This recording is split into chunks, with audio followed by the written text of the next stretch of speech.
Hey there, everybody. I'm Alan. You're watching another Think Twice MTG podcast video. This time, I'm going to be running through an MTGO league with my own brand of Izzet control. Excuse me. I'm going to hope to not do that too much. This week, I was sick and I'm on the mend now, but obviously, as we all know, not perfect. So, this build of Izzet control is kind of originally starting the idea around how to make Wan Tong Librarian a card that I guess figure out how you want to use it. So initially when this card came out, everybody was thinking like, oh, you just use a bunch of effects like Cleansing Wildfire to destroy your opponent's lands. They search for the basic they get, you get to draw a card, or they don't search and they're down a land. And I think we found I tried playing that version, other people have played, that that strategy is only effective when you're ahead. And you have to have a turn 2 where you get the Wan Tong in play, and then you go to your turn 3 and you start destroying lands. And it takes a few of those land destroy effects before you start to really yield impactful results on your opponent's ability to play the game. Because when they get to search a land, when you destroy the land, it doesn't necessarily cut people off their ability to cast spells. It doesn't put them back land, so it doesn't put them like, oh, we can't cast your 3-drop now because I destroyed your land. They just have a different land. So where that strategy effectively becomes useful is once you can cut somebody off of a color, unless they're a land-based deck, like some sort of Tron variant or something. Then it does have more ability. But against most decks, it's not harming them until you've done it multiple times. And at that point, you probably are not spending time stopping whatever they are able to play. Guide of Souls, Ocelot Pride, Nethergoyf, all of that kind of stuff. So what I have figured out through either watching other people or my own testing of the card is that Wan Tong is just a control card. It has utility in the early game in terms of, oh, my opponent fetched or had something that searched, I can draw a card with this Wan Tong, maybe they kill it, we're even on cards. And this thing cantrip, so it replaces itself, so you can get a natural 2-for-1, so that's totally fine. But really its strongest ability is in the late game to be able to come down as a 5/5 that drew you a couple of cards, and then you can go from there. So to pair with Wan Tong, we do play 4 Field of Ruin. This card is especially good paired with the Wan Tong. It is the only forced shuffle or only forced search effect of this ilk that you can play in Modern. So you get the Wan Tong in play, you have Field of Ruin, you force them to search, you destroy like maybe their one utility land. Like, oh, I'm going to destroy your Arena of Glory so you can't haste creatures anymore. That's where the land destroy effects are good, is taking away certain abilities. You're not necessarily trying to cut off colors. You're just trying to say, okay, I'm taking away the extra abilities of your lands. So you can do that. You draw an extra card. Your Wan Tong starts hitting rather quickly. So this becomes your finisher. Okay. So Wan Tong does. Another thing I'm going to try out in this video is this card preview window down here in the bottom right of your screen. I wonder if, so the way it works, it's just built into MTGO, and if you just hover over a card, it just shows whatever the last card you hovered over was. So it makes it a little bit easier to see. Let me know if it's distracting, if it works well, or if it's just net neutral, whatever. So the center of the deck is Wan Tong, was the idea. And being in a control build, obviously you're going to be playing some other things. Because you're playing Field of Ruin, Subtlety works really well. Because Subtlety, they put their card back on top, then you can activate your Field of Ruin maybe on your next turn or whatever, and it shuffles the card away so they don't get to draw it. So it essentially makes Subtlety not a temporary answer, but into a permanent one often. So Wan Tong, Subtlety, some of these things come to play. You're playing controls, you're playing Counterspell. Well, another idea I've liked in a control style shell is Wizards. So Tamiyo Inquisitive Student comes in. I have 2 Snapcaster Mages and 2 Flame of Venors. The only reason I'm only running 2 Flame of Venors is because I only have 6 Wizards. So it is not going to reliably be every time you have a flame. If you have 4 copies, you get to activate 2 modes. Flame gets a lot worse when it's only 1 mode. So I only run 2 for the times that you can actually utilize it really well. Talked about Counterspell. Force Negation is another pitch spell just because, they're good. Talked about the flames. The removal spells are 4 discharge, 3 unholy heat. I was running like 4 discharge and some number of lightning bolts because when you're running snap, bolt becomes a little bit better for the bolt snap bolt line. But I was finding that you just can't kill some of the bigger early creatures, things like Nethergoyf, Psychic Frog, that you just have to have access to Unholy Heat if you're an Izzet deck and you want to be able to kill those things. Even something like Stern Scolding isn't reliable because Moon Shadow and Nethergoyf are bigger on the stack than what Stern Scolding can hit. So all of those things become problems. So I found that you have to have Unholy Heat, and this is where I had to start getting kind of weird with the deck building. I normally was not running any Preordain, but you have to have enough types to be able to reliably turn Unholy Heat into 6 damage and up from 2. So I had to put in some sorcery. So we get Preordains, which made me cut. Some of the flames got cut there. Some of these other things got cut that I was playing, notably some of the wizards. So Preordains in, I have 1 pierce, 1 snare, and then you get a little bit spicy, in my opinion. I've got 1 Mishra's Bauble. Now, you might be saying, why 1 Mishra's Bauble? That is so weird. This is actually something, if you look into like legacy delver lists and stuff, ever since Unholy came out, that they do, is you don't need Unholy Heat to be delirious as early as possible. You simply need to know that you can get there. And so this just adds 1 more type. And so like one thing to think about with trying to get delirium is how many types of cards do you have that put themselves into the graveyard? 3 are naturally always going to happen when you're playing Modern. That is land, because you run fetch lands, like my Misty Rainforest and my Scalding Tarns. So land, I can put itself into the graveyard. Instants and sorceries naturally do it with the way they work. One-time use goes in the graveyard. So those card types, if you have them, puts themselves in the graveyard. I also have Subtlety, which when you evoke it, puts itself in the graveyard. So I have 4 card types already that naturally put themselves into the yard. Mishra's Bauble makes an artifact a 5th type that can do that. I can even get up to a 6th type because I do have 1 enchantment in my deck. I have 1 Legend of Roku, and I can get it into the yard either through Surveil Lands or this one of Seasoned Pyromancer. You can discard it and put it into the yard if that is what is so called for. So between 4 sorceries, 1 artifact, 1 enchantment, and then you're kind of relying on instant sorcery land, and subtlety, you're going to be able to consistently get 4 types in there from what I've done so far. Is it always turn 1, turn 2? No, but by the time you need to generally use Unholy Heat, I've found that most of the time I'm able to have Delirium without having to jump through many hoops. So this is the idea of the deck. You're trying to play control, very little at sorcery speed. You have 1, 2, 6, 10, only 11 cards that are sorcery speed, which is maybe a touch high for a control deck, but we're trying to make things work here.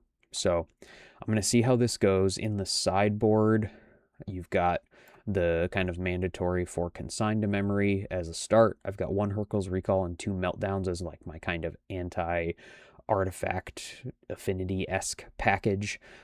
2 Mystical Disputes. These are really good for dealing with Quantum Riddler.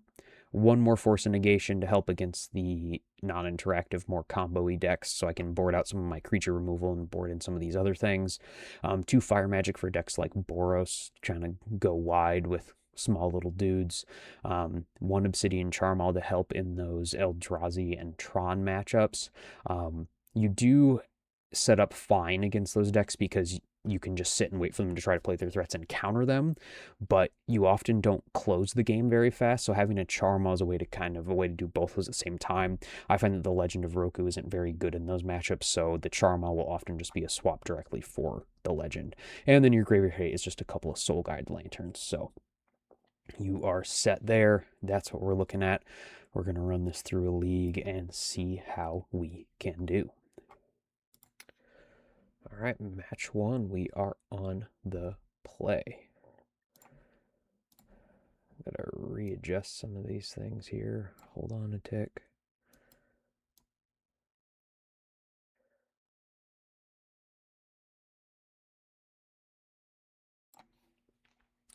Yes, we do want to play first. So I say I've got a removal spell, a counter spell, some lands to work with, a Snapcaster Mage. I will keep this hand.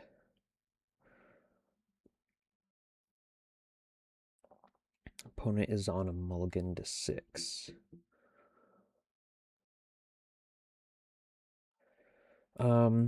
So I have a question now. Do I want to start with the Misty Rainforest, planning to go into Sink into Stupor to hold up the counterspell?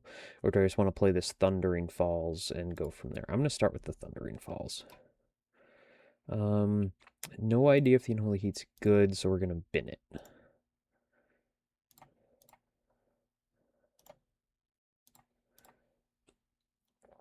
I feel like I can get rid of the Unholy Heat when I already have a discharge. I don't know what the heck my opponent is on.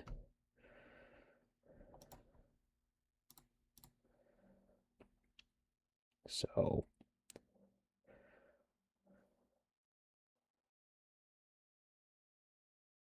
okay, Hedge Maze into Scalding Tarn. Really makes you wonder into Flooded Strand. So my guess is that this might be the Birthing Ritual Cascade deck, I think.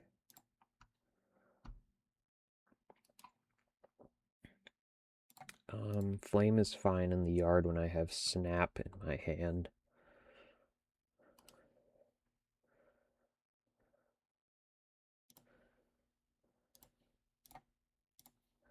We'll play Tamiyo.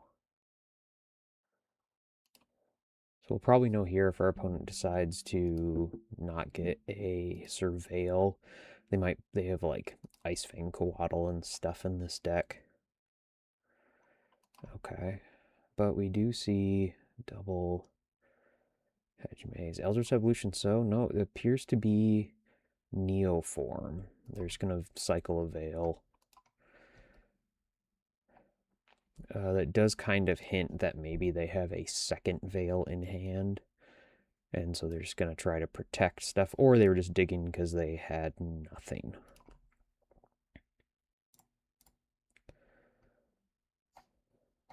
We'll just keep on developing our mana here. Do I want to play the Field of Ruin? I don't know if the Field of Ruin does me any good.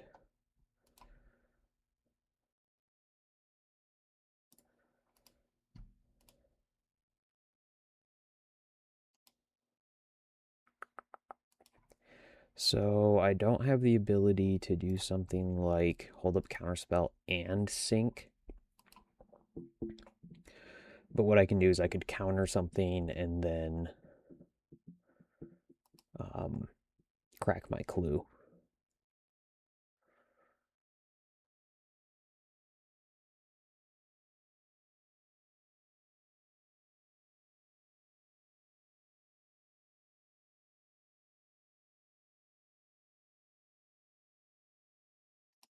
So they just put a card into their hand. So Planar Genesis was just impulse there. Third Hedge Maze. Okay. There's an Atraxa. I don't think they ever reanimate in this deck.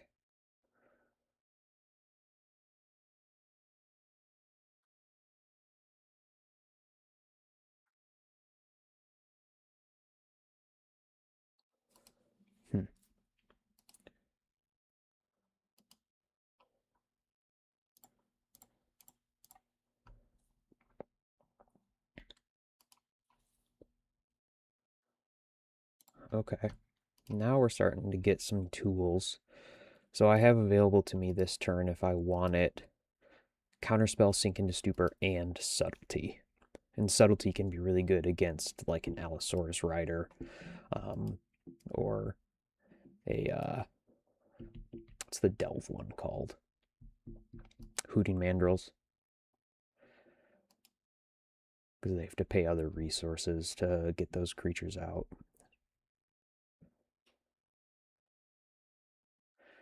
So it appears right now that our opponent just has nothing. So I'm going to fetch first here, because then I just have one less land in my deck. These discharges aren't doing me much good.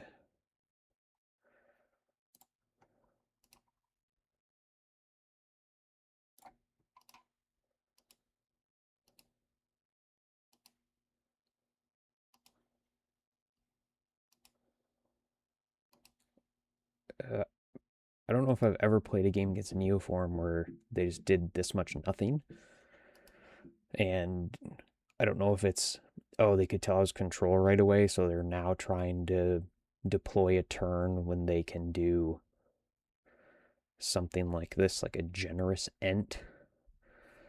I'm just gonna cast Subtlety.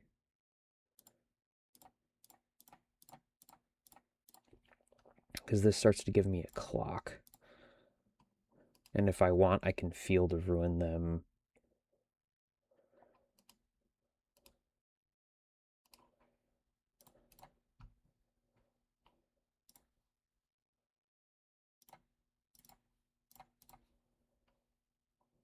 But this is what you got to get to against Neoform, is you have to get to a point where you are presenting a clock and hurting them. So I'll have 1, 2, 3, 4, 5, 6, 7 mana. So if I use a Field of Ruin to get rid of that generous Ent, I would tap 3, gain 1 back, so I'd have 4, 5. And I could still Counterspell and Sink. If I don't, I could go Counterspell, Snap, Counterspell. Still only 2 pieces of interaction. So I think I will Field.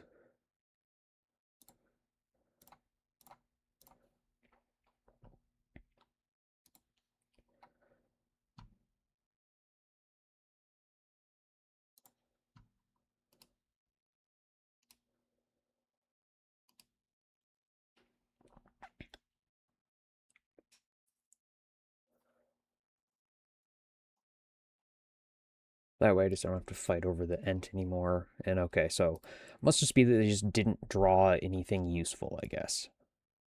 So let's see. The disputes become good. The force becomes good. And I guess I imagine maybe in some amount the consigns are good. The removal spells certainly are suspect here. I don't think the Charma is really very useful, besides it is a slightly faster clock than, say, something like the Legend of Roku. So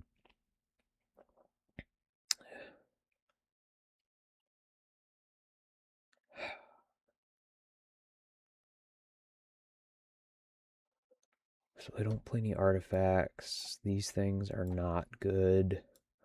I don't know if the Soul Guide Lanterns, like I said, I don't think they do anything with their graveyard besides, so you could say that maybe the Soul Guide Lanterns have a little bit because they usually play Hooting Mandrills, and so you could keep them off of Hooting Mandrills potentially.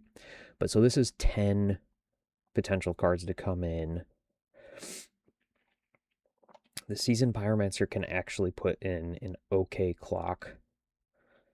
The Tamios I'll keep in because if I can flip them, I can buy back a counter spell. So I definitely don't think I want these, although there's maybe the chance of something like a... I know at one point they would play like, gosh, what's the card? It's a 1 mana 2/1 with level up. from Hex Drinker.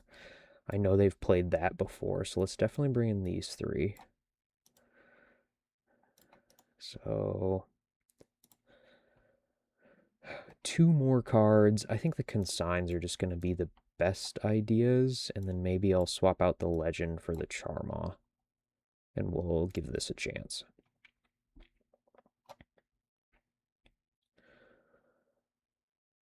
So we definitely want to have just a host of interaction here. So I could consider this hand being that it's got subtlety, but it's basically subtlety or nothing. And I think I can look for a better hand that also has better mana. Well, this hand is not really any better. This hand is actually actively bad.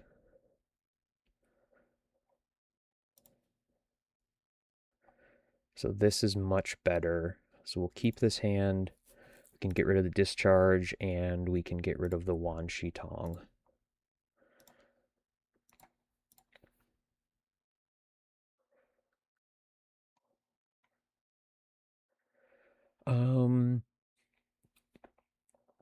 If they can go off turn 2, I don't think I have anything that stops it.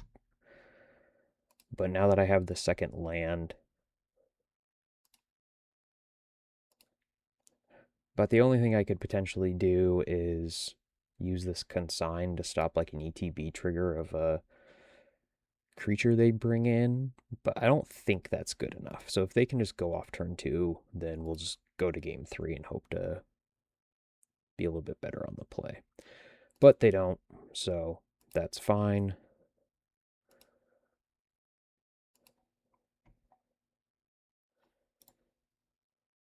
In my experience, since I drew the Spell Pierce, I'm going to play the Tamiyo. Okay, that's fine.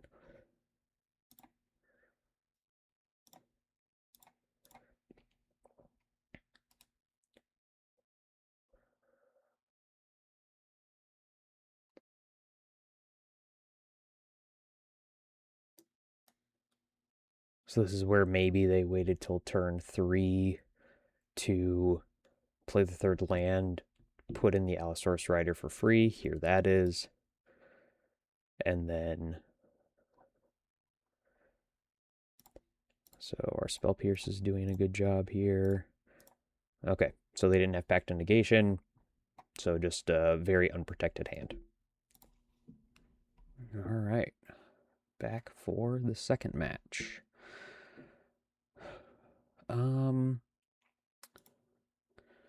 Let's see. So this hand is okay if my opponent is playing something that I want to kill stuff. And we'll keep and see what we got.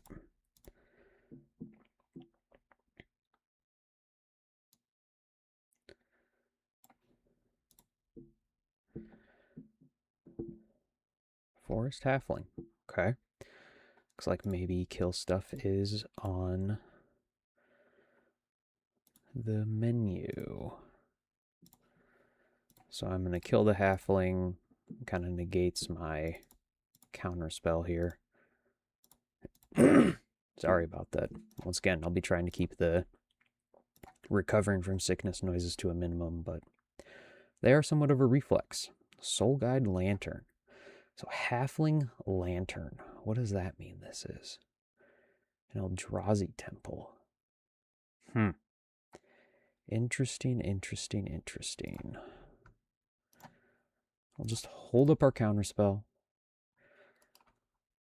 Does that mean this is Brood Scale? It must be Brood Scale.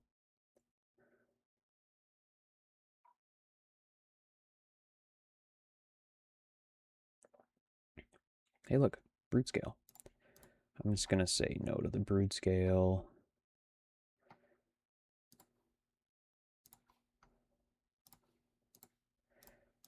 I do tend with this build, because I have the Field of Ruins, to get my basics a little less often than I might normally.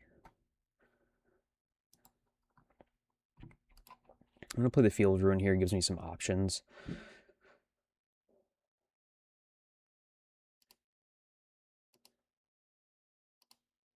Opponent realized they wanted to wait till my end step, which is, I don't know what I might have done differently if they hadn't, but so do I want to do something like field their temple here? No.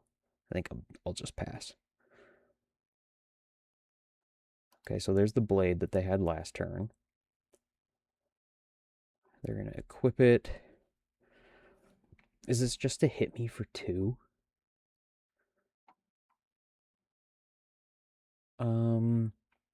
Gosh, do I care?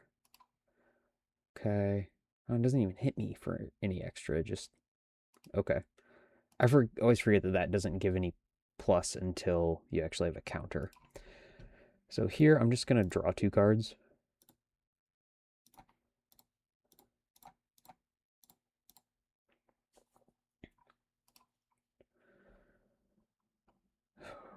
We'll start with a preordain. I know I could have...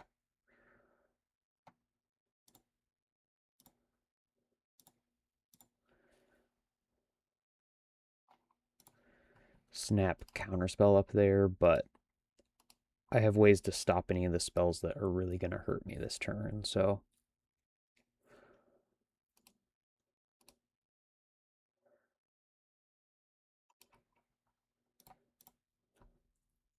So the question here is, do I want to do something like just play Wan Shi Tong, and then my Field of Ruin does good stuff? So if I play Wan Shi Tong this turn, it would be a 3/3. I would draw no cards.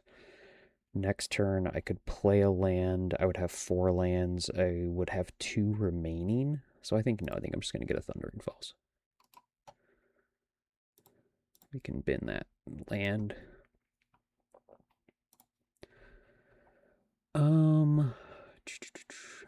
Let's play this bauble.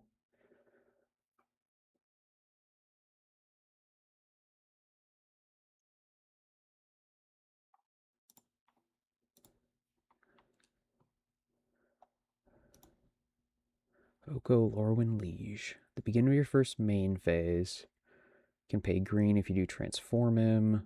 So he's a Planeswalker on the other side. I haven't seen this card yet. I haven't paid attention to most of the Lorwyn cards.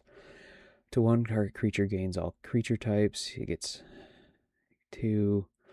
Mill 3, you may put a permanent card from among them into your hand. Create 2 3/3 green elk creature tokens. Geez, that doesn't seem great. So we would use our force on that, and that's fine.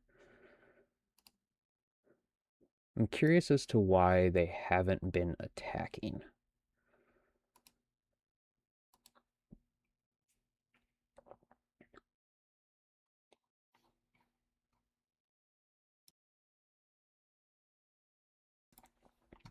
Managed to mute myself for that one. Had the need to do a little bit of a cough. Okay.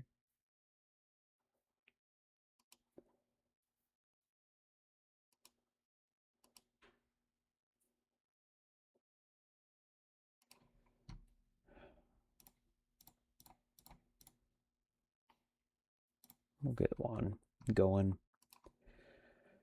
I kind of am tempted to not use the Field of Ruin right now,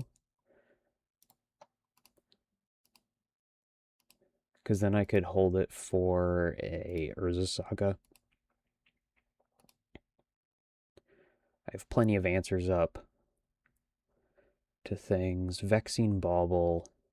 It means I can't pitch cat. I can't evoke my subtlety, but I think that's okay. I think they might also just immediately crack this, so.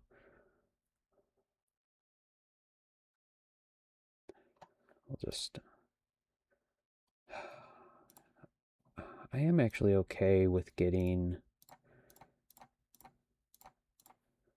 a bigger clock going.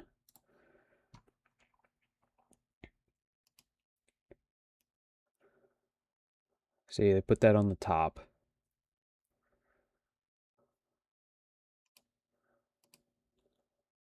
So now we'll use the field as a way of turning our subtlety into a permanent answer.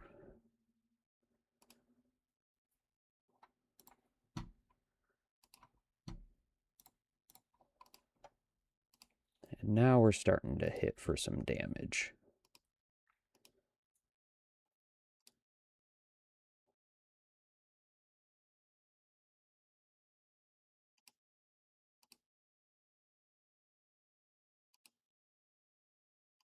I've had some benefit this game of our opponent has basically been able to not really do anything useful, kind of a little bit of an anemic draw, I guess. Kozilek's Command. We're just going to Spell Pierce. This might get the concession. Okay, not quite. That's fine.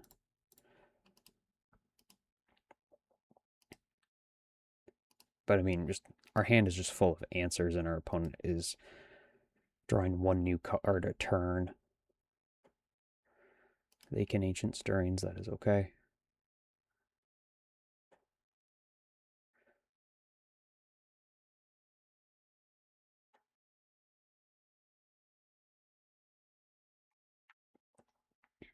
I do appreciate that our opponent's name is Respect the Dog, and they have a dog picture avatar. Okay, so the Urza Saga is minorly an issue. I don't really think it is, because so like, let's see, I have 5 right now. Our opponent has 1 card. What 1 card could they have left? I'm just wondering if I do something like just cast my Snapcaster Mage.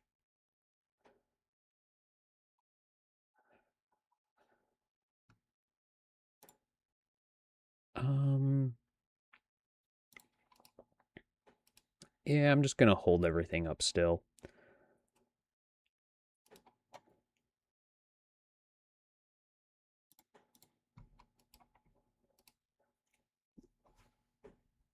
With the clock as it's going right now, our opponent won't even get to the point where the Saga lets them search. In this way, I've got a Spell Snare, a Snapcaster Mage, multiple removal spells. There's very few ways that my opponent, I think, can get out of what we're doing right now.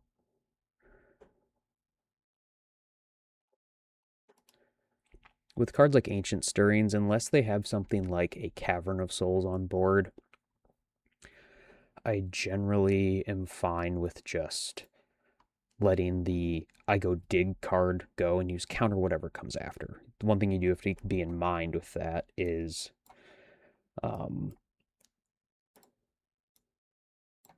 if they have some way to get something that you then can't deal with, that is a problem.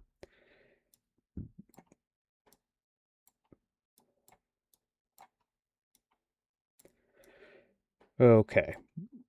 So consigns are generally going to be good. They counter almost everything that matters. So the consigns are 100% coming in.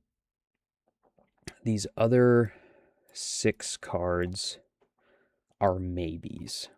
So I think we can take out the Legend of Roku. It's more for matchups that are going to kind of go long and rely mostly on us having to just keep on pushing through stuff.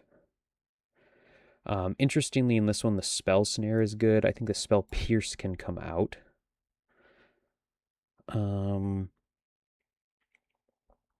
I do want some removal spells, but I don't know if I need all 7.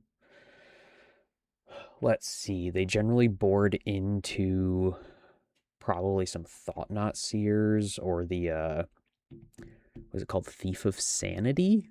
The colorless black-green one that, like, Thought seizes a card out of your hand. I could see bringing in a Meltdown just to sometimes sweep up their artifacts. Actually, maybe 2 is actually a good answer. I think the Force is less needed, so I think I could also take out the Force here. This gives me 4 cards that I'm now boarding out.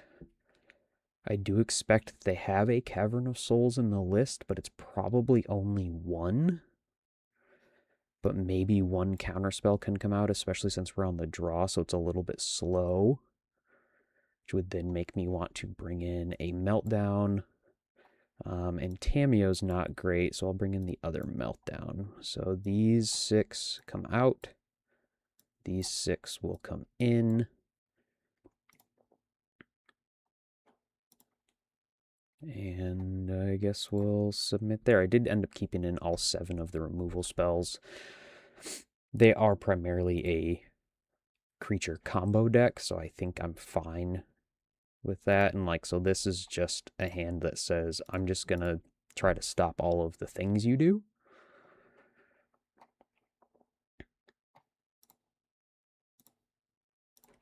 Especially having this second discharge. I like playing that first.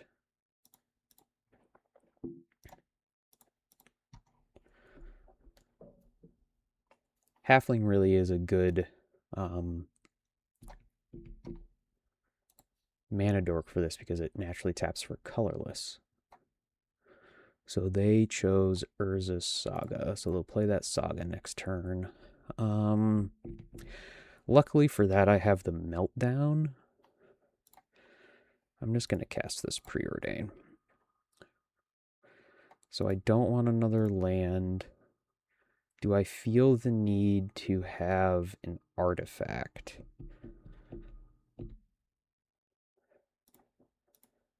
No, we'll just draw and just find more removal. Nice thing now, since I did use 1 discharge and I banked an energy, I can discharge to kill a Thought-Knot Seer.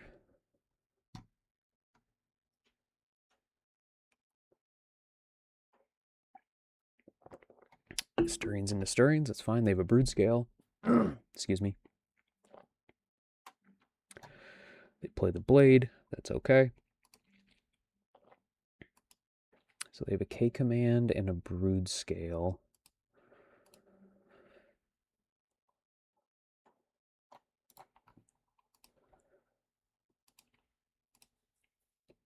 Kind of wish now I had played not this island, but just because then I could hold up all 3 of these removal spells. The second Urza's Saga is rough.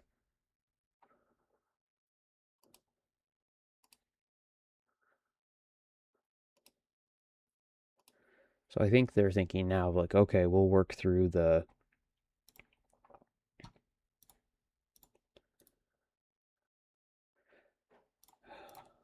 I'm just going to kill the one that's on chapter 1. Because...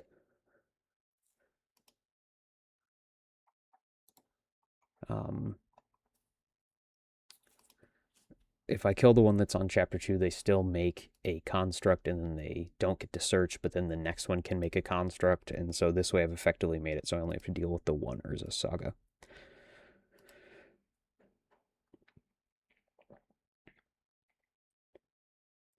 So it looks like they're on the let's just use Urza's Saga stuff plan, which is fine because I'll take...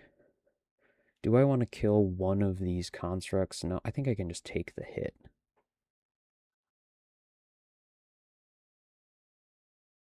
Okay, I'm not worried about the Vexing Bauble here. Jeez, the third Urza Saga. Well, Urza Saga is a good plan. Yep. So they could potentially hit me for 5 here if they want. I'm going to sweep up all of this stuff in 2 mana with my Meltdown.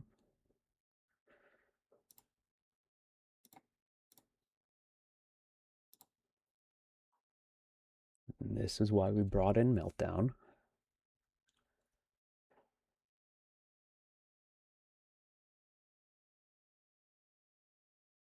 Yep, so they sack the Bauble. Good call.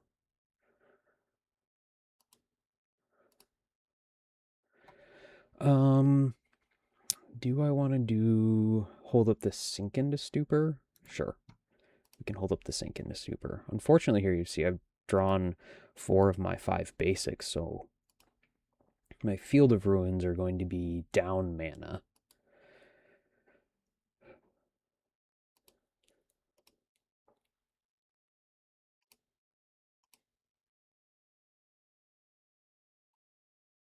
Okay, Consign is good. Even though it's not very efficient, I do have these removal spells to deal with these constructs that are going to be coming up. I'm just going to kill one of them now.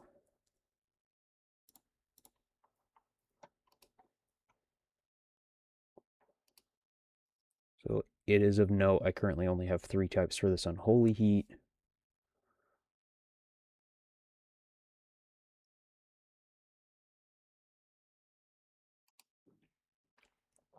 So this does make Urza Saga really effective because like what they've done here is they're going to force me to have to use a lot of my interaction just to stop their land.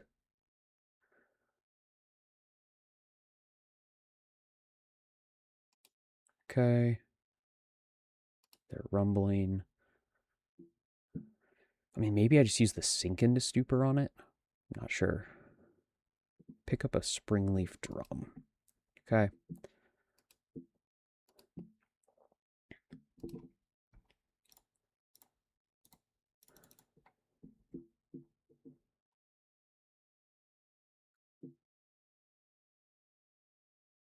Oof. Veil, huh? Veil of Summer. So I can't prevent this in any way, even if I... So it is unfortunate that I have to deal with that.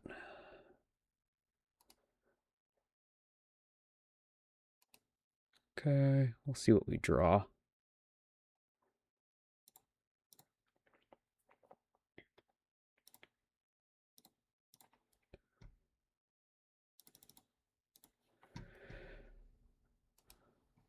All right, here we go.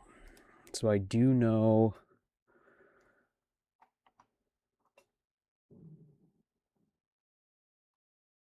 about... I was not keeping very good track of...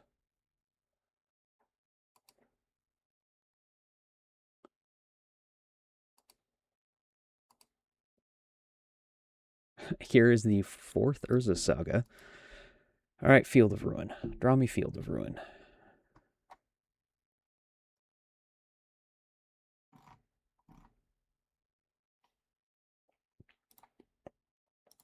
We are going to cast this with Replicate in case they have... I guess Replicate doesn't stop a Field of Ruin, does it? Or, no, sorry, a Veil of Summer.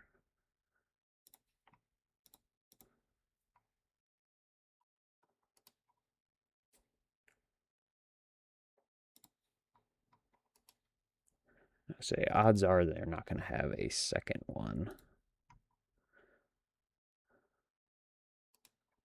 Well, at minimum, we can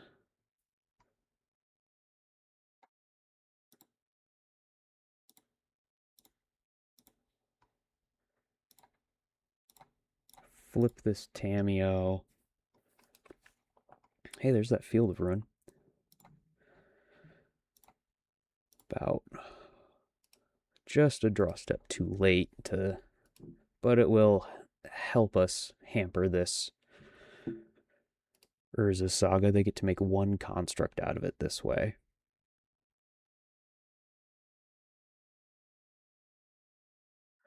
Promised End, huh? Oh, that might... That's a good...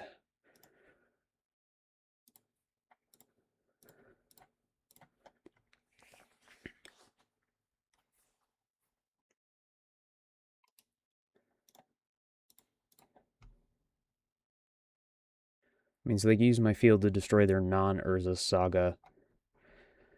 Luckily, they can't. So, like, they could do a couple of things. They could use the Field of Ruin first, and they can play the Wan Shi Tong. They can use my Consign to counter the Wan Shi Tong ETB, and then they can use Tamiyo to return Unholy Heat to my hand and kill the Tamiyo and leave me with nothing. Let's see if they find it. Okay, so they did discharge, so they're going to do that.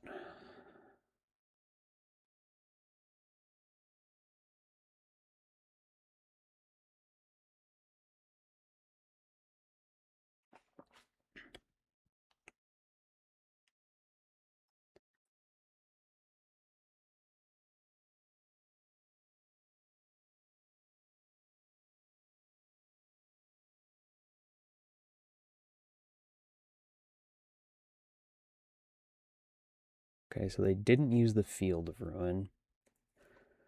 So I'm not technically dead yet.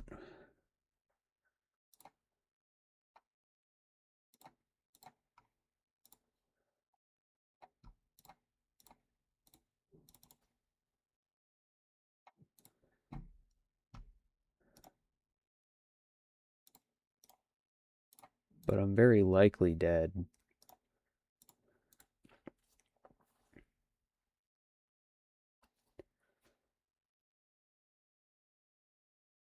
They also could have looked at my deck by using the Field of Ruin.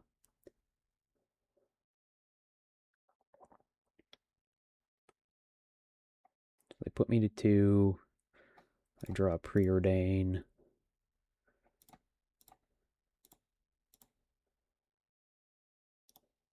Alright, we'll go to game 3. So, I think I just want to say no to the Unholy Heats. Bring in these.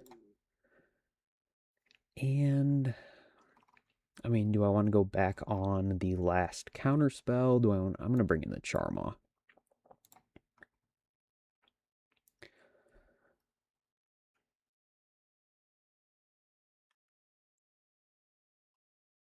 So, interesting point about playing against a deck like this Broodscale deck is you need to be concerned about their main plan of the Broodscale combo just kind of winning. But then also, as we saw there, I mean, my opponent drew all 4 Urza Sagas, and we were doing a pretty good job of grinding through the Urza Sagas themselves. But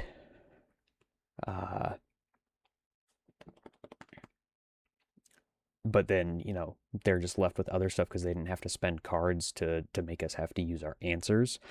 And so then they're left with something like Emrakul or whatever. So we'll see how we can navigate our way through here.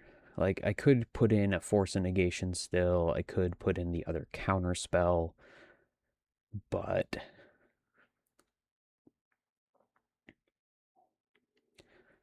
I think we'll give this a shot. I find that sideboarding and knowing how to sideboard properly is potentially one of the most difficult things to do in Magic, in my opinion. And I find that I used to always want to know an exact answer. Like, okay, here's the exact plan for what you take this and you put this out and all that sort of stuff. And I think there is some benefit to doing that because you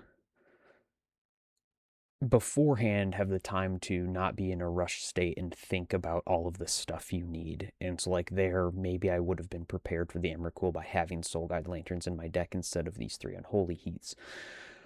But just trying to have an exact plan for every matchup, I feel like just isn't feasible. And one, you can't keep it all in your head to remember exactly what you said. So, like, all right, what's the point there?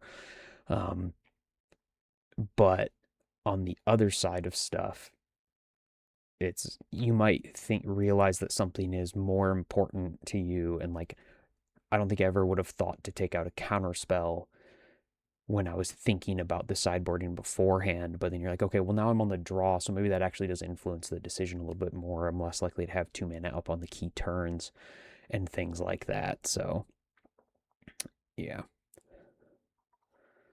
I will play first. And we see terrible hand. This is the one downside of the Field of Ruins is sometimes you just get the bad luck of they're the only lands in your hand, and That's the thing. I could have thought about taking out the bauble because I brought in the Soul Guide lanterns.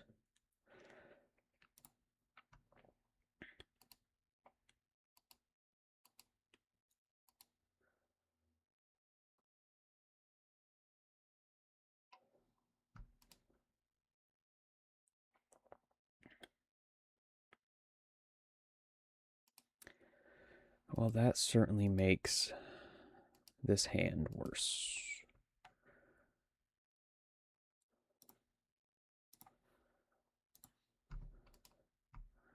So luckily, this only makes legendary spells uncounterable, and they don't have that many of them.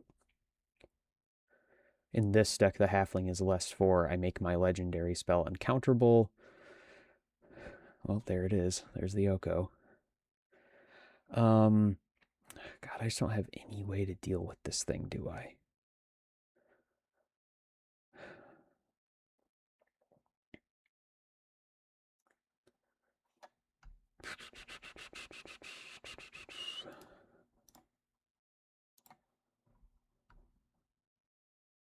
God, it ticks up to 5.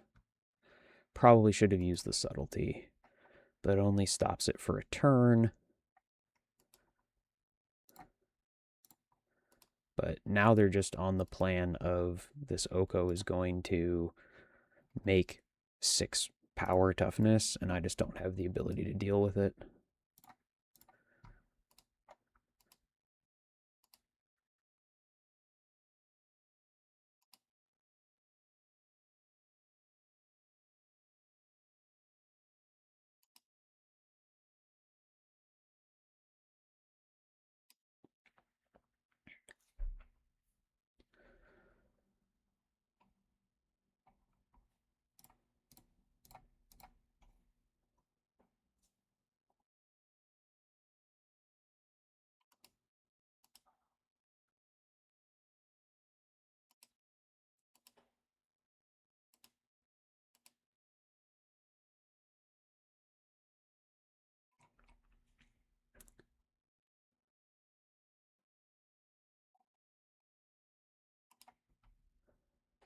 Well, I'm going to be taking a very convoluted line to this.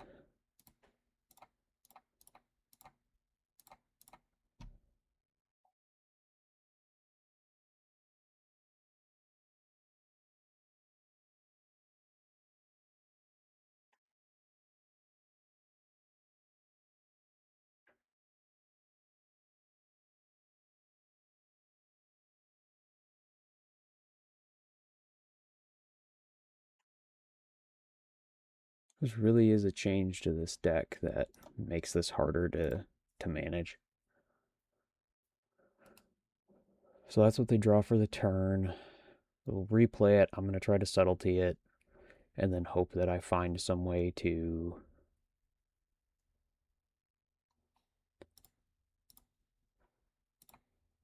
and unfortunately it means I have to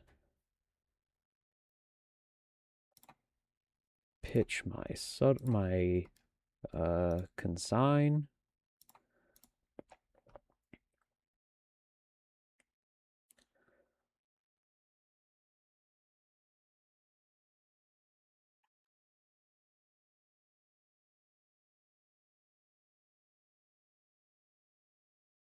Oh, so they put that on the bottom?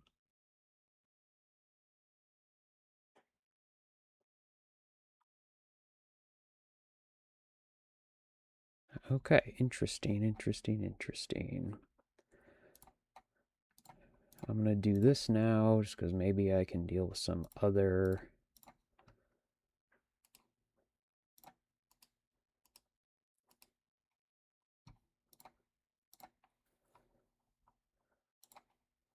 Get rid of the brood scale because that Oko can bring stuff back.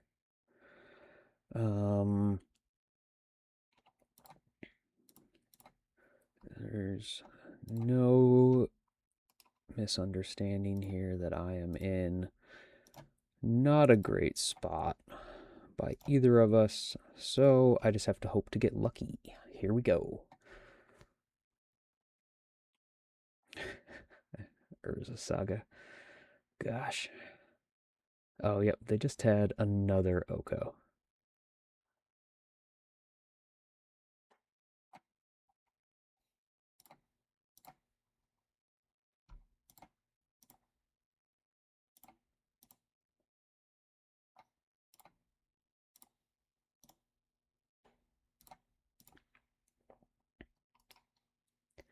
Well, unfortunately, I think we are gonna lose this game.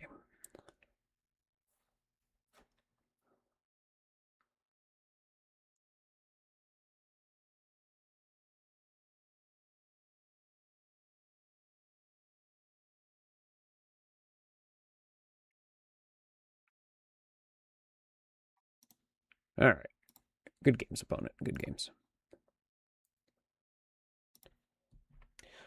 All right, back on the play. Looks like we can keep this hand. We're just going to put Tamiyo out there and pass our turn.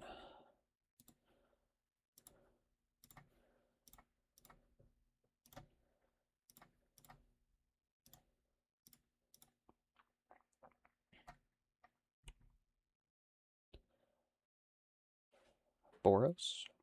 Looks like maybe Boros.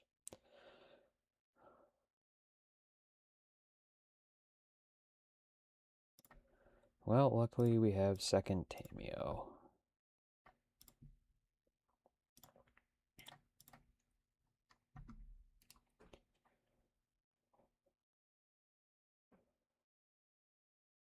Boop. Oof. A Johnny. So we have a choice here. We can kill it, the Ajani in response. I guess I'm not going to kill the cat token, so it doesn't really matter when I kill the Ajani.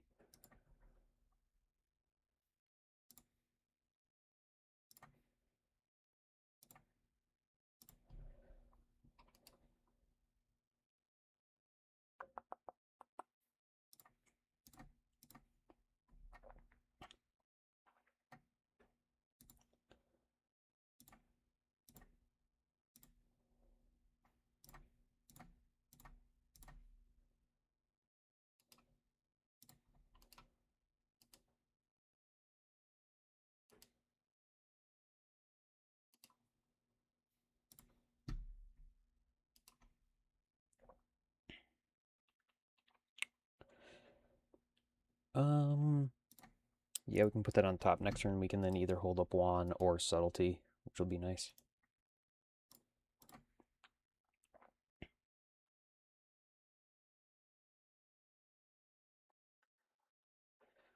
No immediate fetch is nice. Signals maybe we're not getting flaged.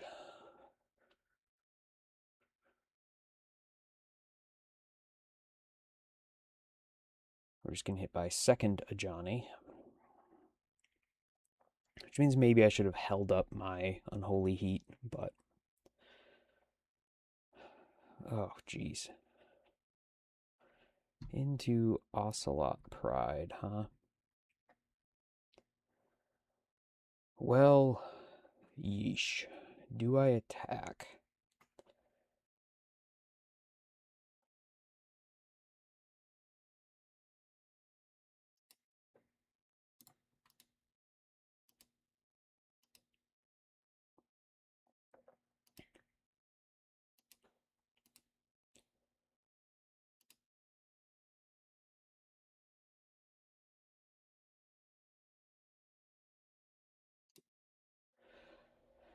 All right. What do we do here? So I could play my Wan Shi Tong and just say, hey, do you have removal? This feels like just 18 kinds of a gamble, but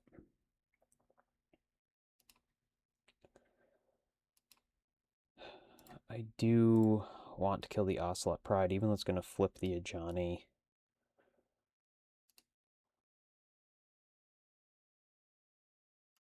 Don't want our opponent to have cat tokens being made here. I am behind the 8 ball, so I'm going to have to climb my way back in. So don't be surprised if they just go +2 here. Make each of these into a 3/2. Unfortunately, I don't have a blue card, so if they do follow up with another creature, the subtlety's not going to help me.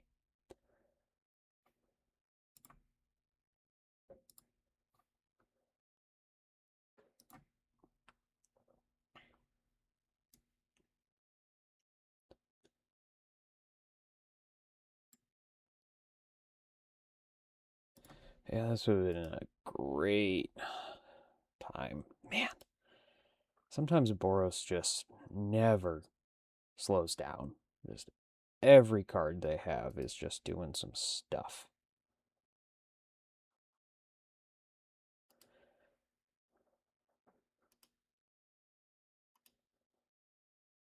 And now it's like, what do I even try to do against this? Do I make my own Pyromancer? I mean, this Ajani is set up to hit me for 6 next turn.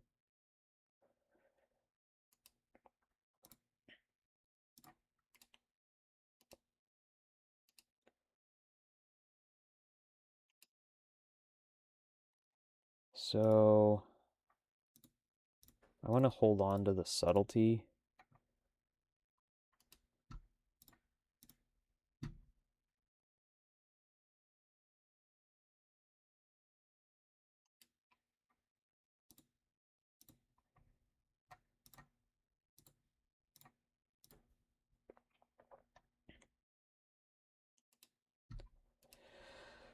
See if this gives us any ability to survive. Luckily, the Tameo means all these, this does attacks for 0 and the others only attack for 1. So I actually have decent blocks right now, but of course they can just have a really good follow-up. But flip Tameo, some blockers is at least a start.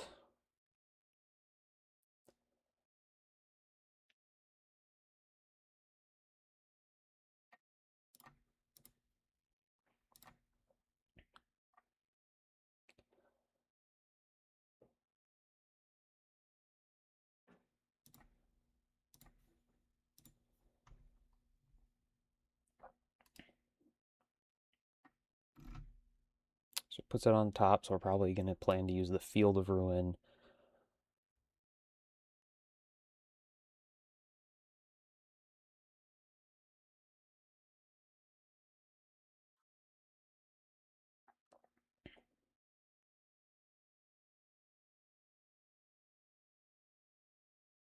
Discharge? Or Ragavan, maybe.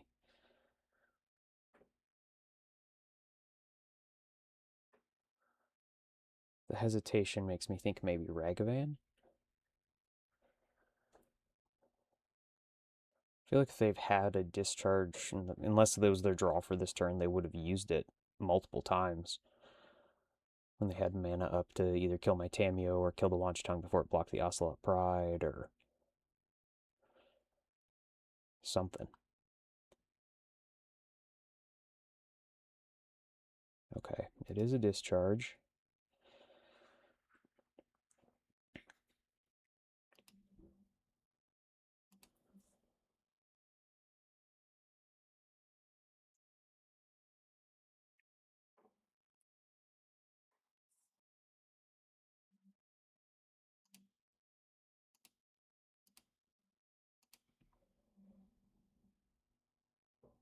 Okay, everybody's going at Tameo.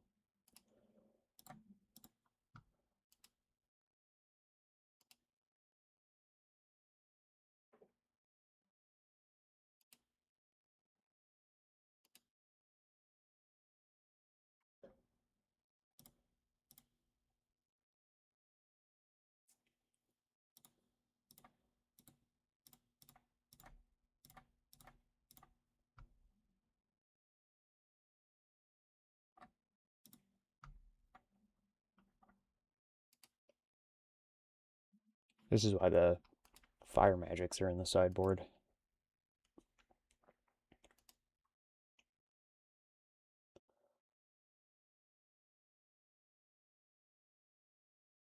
Oof.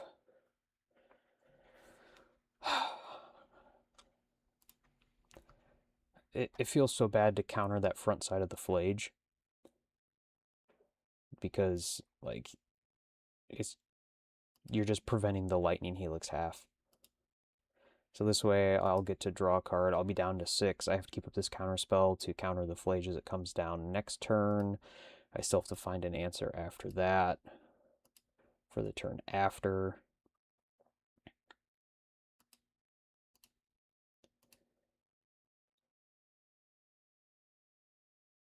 And I'm also dead on board to what is happening.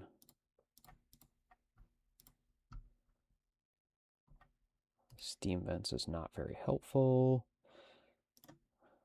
We're just going to say, let's go to game 2. Okay, so we want Fire Magics. We want Soul Guide Lanterns.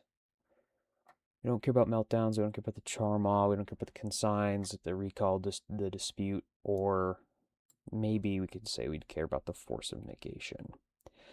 So, I say we can get rid of the Spell Pierce, we can get rid of the Bauble. Generally, I say we can get rid of the Force. And I think maybe we just get rid of one counter spell. Snare's good. Tamio's good. I think we just take out these 4. Put in these 4.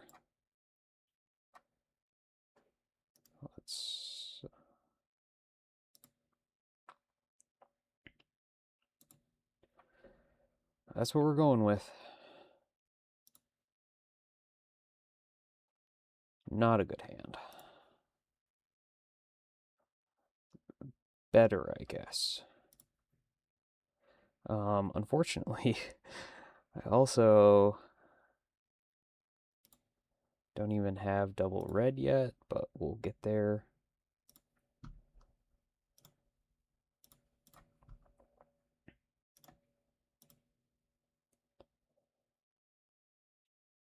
Okay, that's a great start for me. Because it means I don't have to now just dig hurriedly for a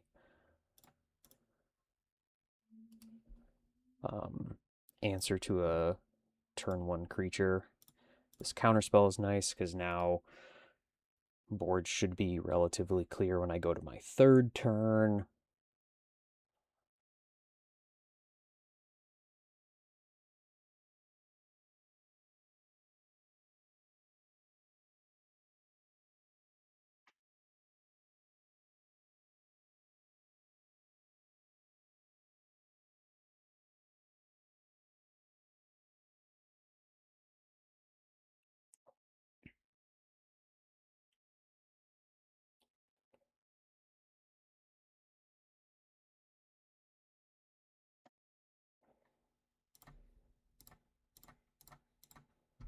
I'm just gonna, even though it's not very efficient, you normally don't want to counter a 1-mana spell with a 2-mana counter.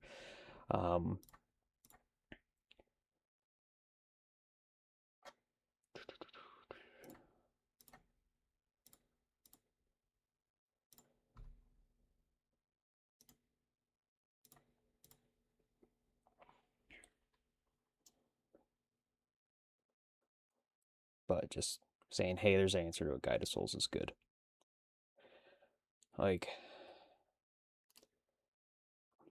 I feel like best turn for me is when my opponent just plays a Flage and then I can snipe it with this Soul Guide Lantern and have up either Flame draw 2 or kill something. Voice of Victory is not fantastic.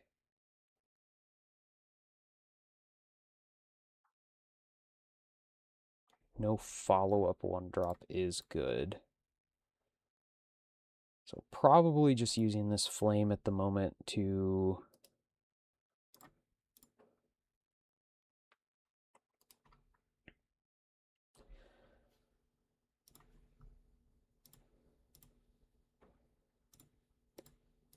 kill this thing.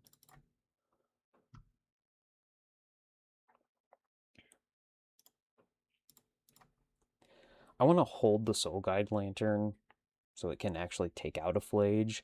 I'll play it if they get to a point where they have enough mana that they can cast a Flage both times in a single turn. I mean, I guess there's also something to be said about playing it so that I can get this Pyromancer going, but...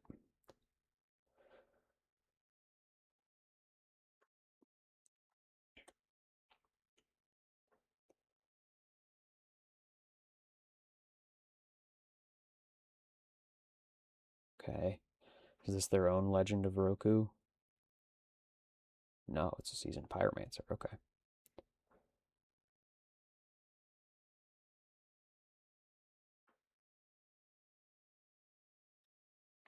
So, Plains and Discharge? Alright.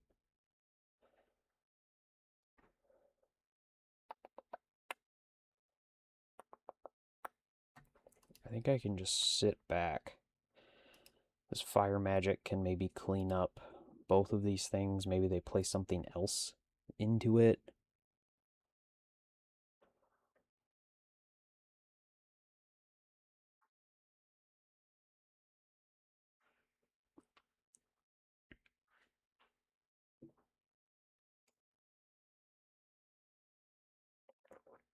Voice of Victory.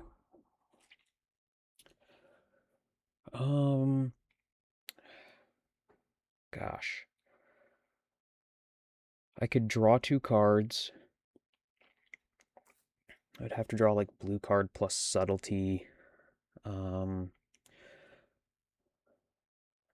This is not great if their follow-up is a Goblin Bombardment. So I could Fire Magic to clean up both of these, and then I can use the Soul Guide Lantern next turn to snipe that out.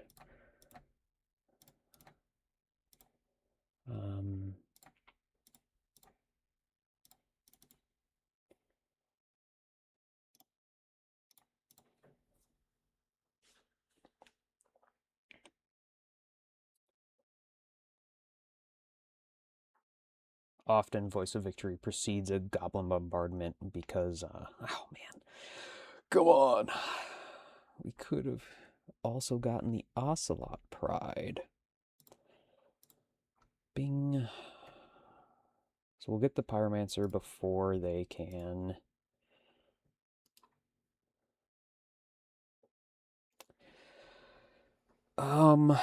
Gosh, am I just killing the Voice of Victory again? Am I drawing 2 cards? But if I draw 2 cards for subtlety, it doesn't really matter.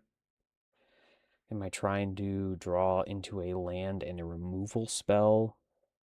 Am I playing my own Pyromancer, making a 2/2 and 2/1/1 tokens to hope to block? Gosh, I am not sure. I think I'm just going to keep on... Oh, no. Wrong mode.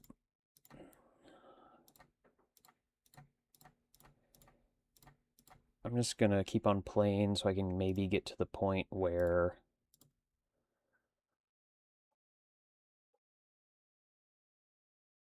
the Seasoned Pyromancer just is a free draw to. So I do need to wait and see what they do. Oh, wait, no. They're only at 5 mana. Not 6 right now. They'll be at 6 next land drop. Hopefully they don't have much of a follow-up, I guess. Oh, the second Ocelot Pride is not good for me. All right. I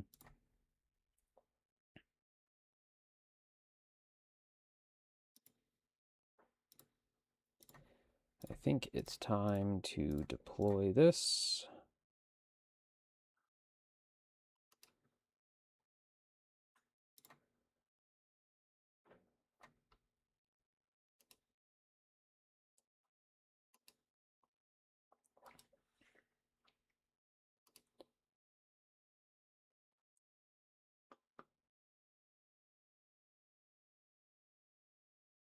Okay. is unfortunate. We now have an army of 8 billion cats coming our way.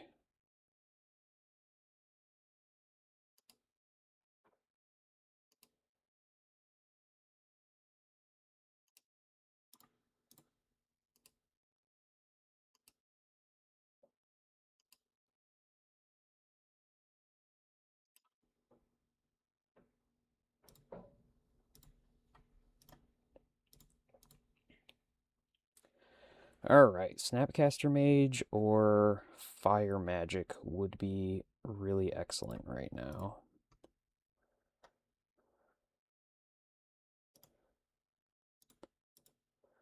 If our opponent draws a Goblin Bombardment, we're just toast. I'm going to guess I can use the Sink into Stupor to stop it for a turn, but...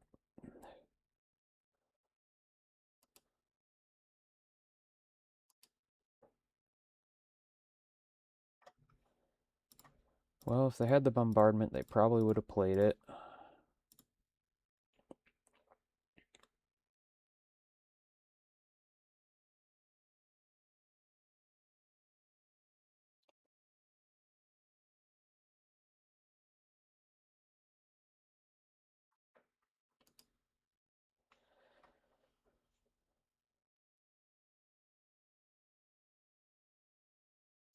Okay, they path it. Yes, we'll use the ability.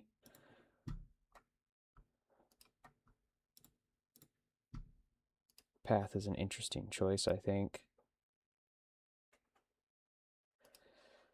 Yup. Need some help from this draw step.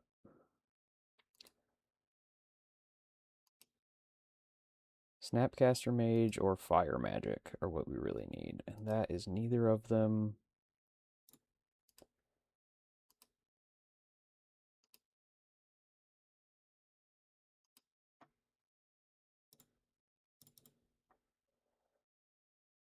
That is not it either. I don't have any way to draw any more cards.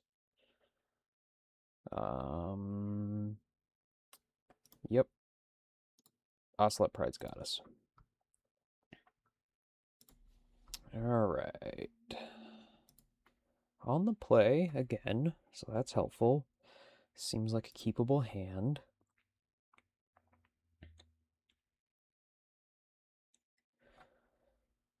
We're just going to lead on Tamiyo once again.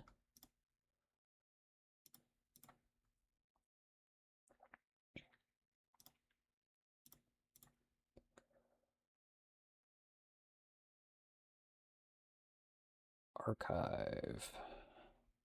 Could be like Jeskai Blink. Could just be somebody be playing blue-white control, I guess.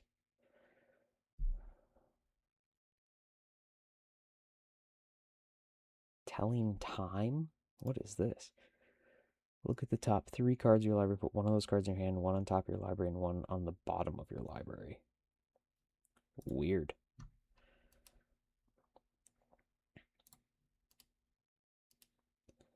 So this is either control or... I'm going to play my untapped land so I can just draw with my clue on my opponent's end step because I have nothing else to do. Start letting Tamiyo be my card advantage engine. So this definitely looks like it's then a control build, but Telling Time I'm unsure about. It's almost like a weird... Okay, Scepter. Was this going to be Scepter with a chant? Yep. So let's see.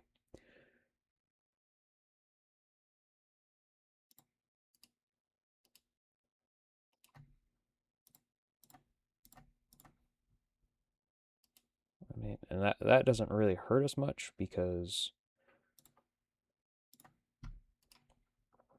we generally operate at instant speed, and if they want to do that to us, that's fine. We can also Sink into Stupor to bounce it, but like, I don't have many spells that I have to cast on my own turn, so...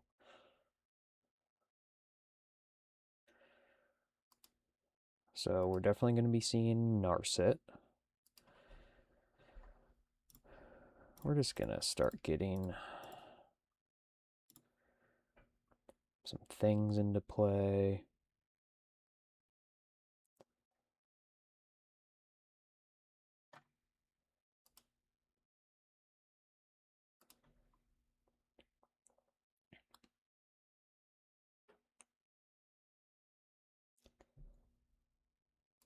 It's fine.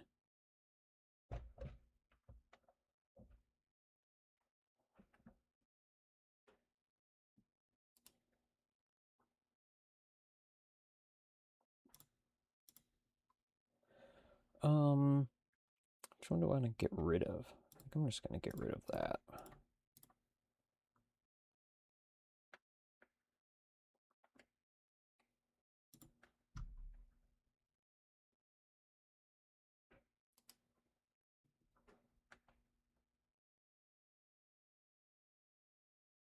I don't have a counter spell, so I'm just gonna play my Thundering Falls.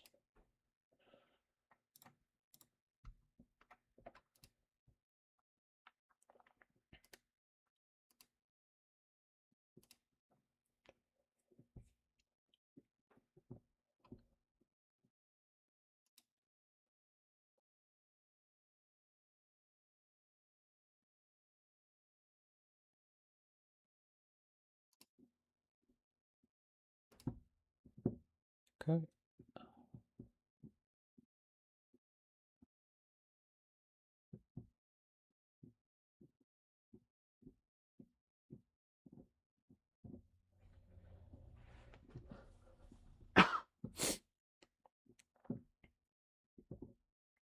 So the Gyreach Sanitarium signals that they're also like a Narset Days Undoing deck. Because if they use the Sanitarium with a Narset out on my turn, they draw and discard, and I just discard. But a few different, pretty mana-intensive ways of doing stuff here.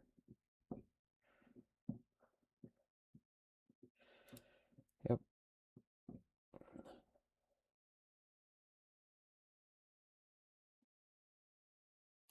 Okay. See what I draw. I'm just going to... Oh, I can't play it this turn. That's right. So I need to do it in response, I think. I'm tempted,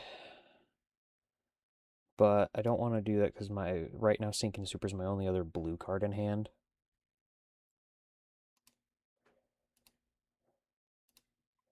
So I'm going to do something here where I'm planning on fetching for my other Thundering Falls, but I'm going to sacrifice my clue token first and then get really punished for it. I was going to say that then this allows me, to, since I'm going to draw anyway, my Surveil is then based on what I'm drawing rather than... So I'll have 6 mana this time.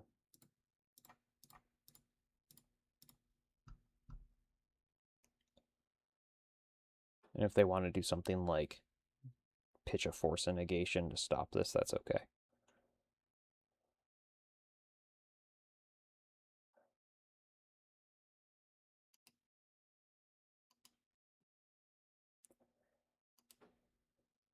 So I just can't... So, like, they did the same thing, but, like, they could have just let me bounce the Scepter. And then, yeah, like, they didn't have to do that this turn. And I don't think they realized that they didn't have to do that this turn. They could have just let the Scepter bounce. You let me attack for 1 turn. That's all you're preventing at that point was a few damage and a clue.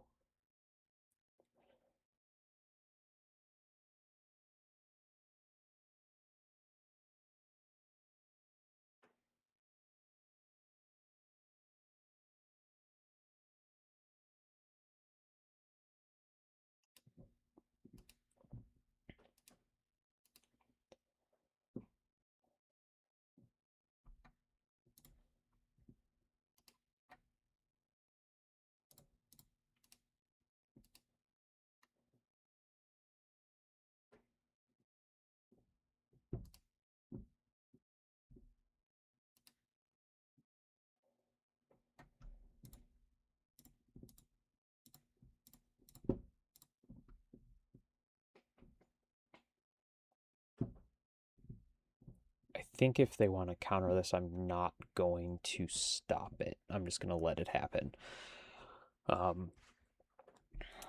Mostly because since I only have the one piece of interaction that I want to be able to. I mean, I guess I could just let like a Narset or something resolve. Let's see what they do. So my opponent's been missing land drops and I haven't, which is really in my favor in a control mirror. So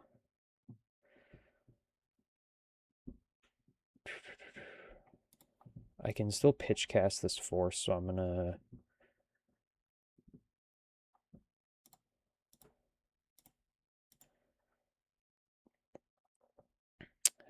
I think I'm gonna try to flip my Tameo now. Since I have another blue card, I can then play the Sink into Stupor's Land and play the new Tameo.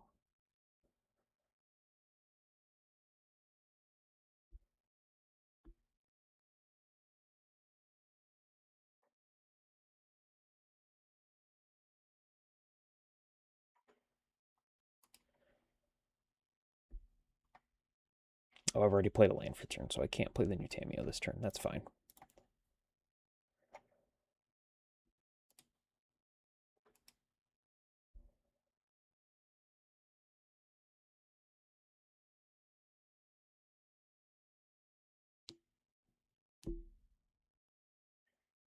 That is okay.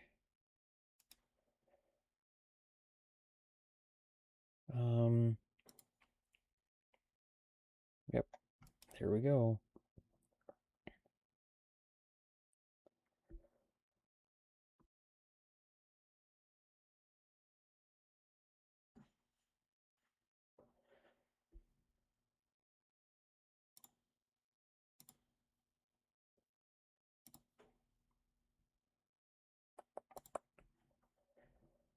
I'm pitching the wand because I think the Sink in Super is going to be a little bit more valuable to fight stuff. This is okay.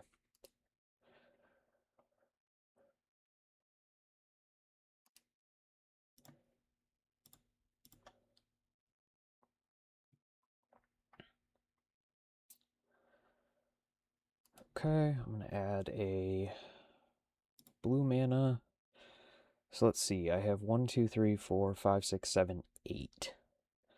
So snap plus the Sink in the Yard. I think that's what I'm going to do. So I can keep up this other Sink.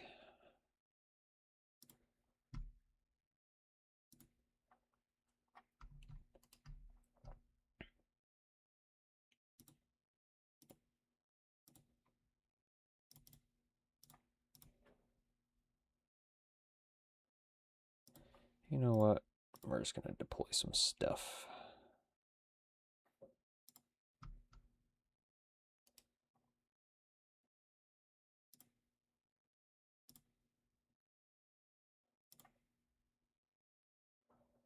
And I'm going to return my Force of Negation to my hand and say done.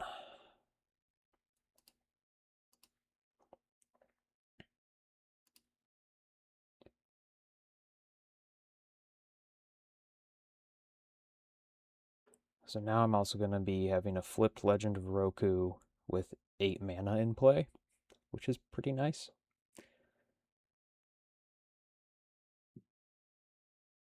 Yep.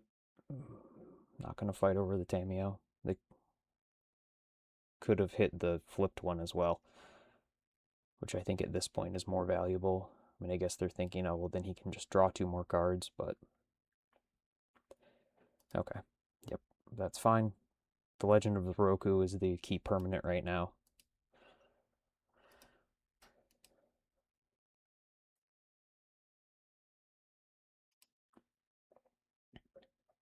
And so that's the thing I am going to protect.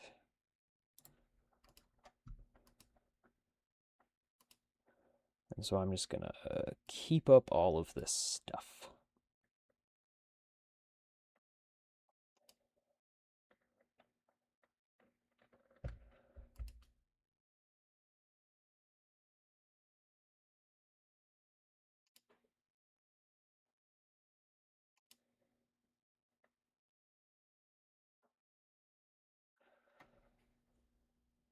Okay, so that's the ability.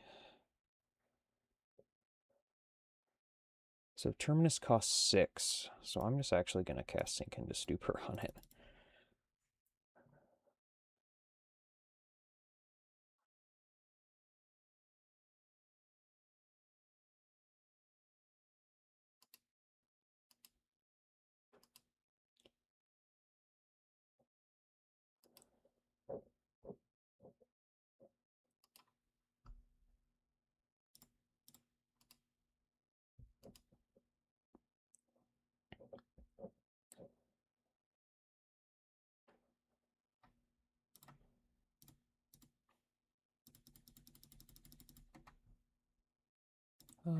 Actually, no, let's just...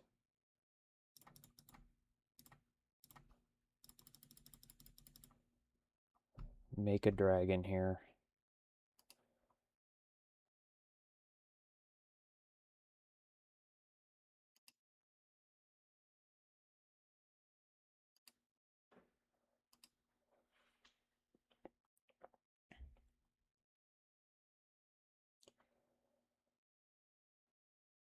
Shark Typhoon, wow, that's been a minute.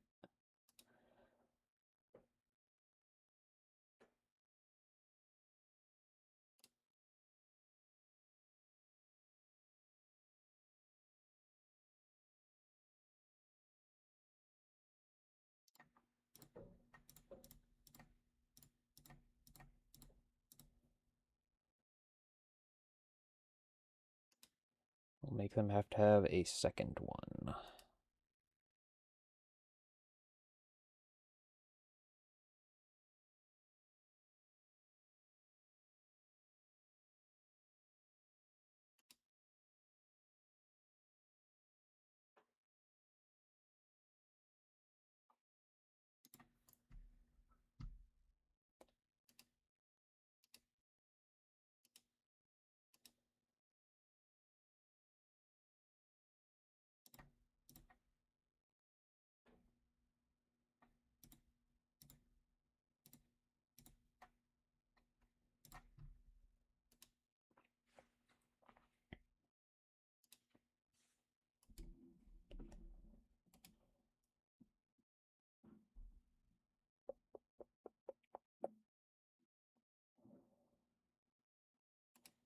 Yep.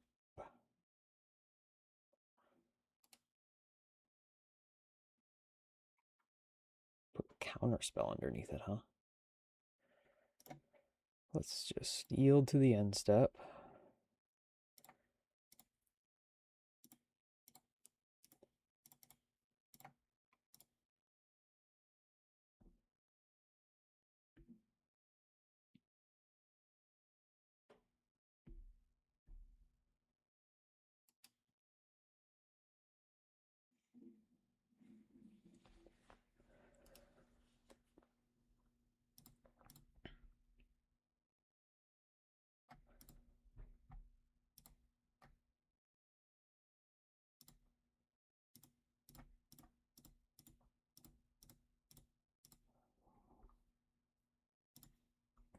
Cast a lethal Wan Shi Tong.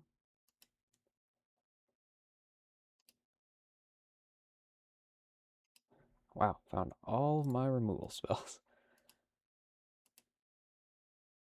And go to game 2. Okay. Well, Force of Negation looks good. Dispute looks good. Maybe just an extra threat of a Charmaw would look good, but otherwise I don't think there's much. So 4, do we want Discharge or Unholy Heat?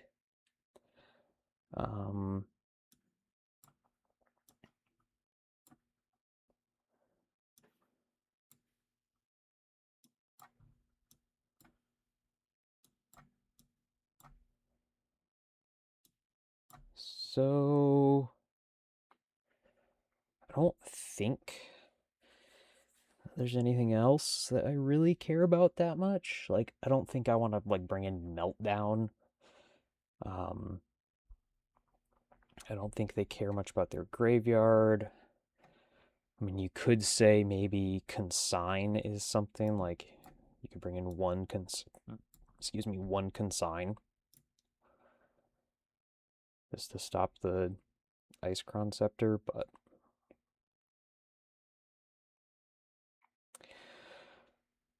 we do have a second land here.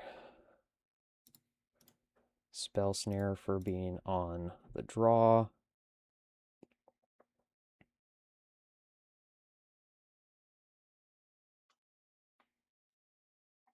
It's actually better.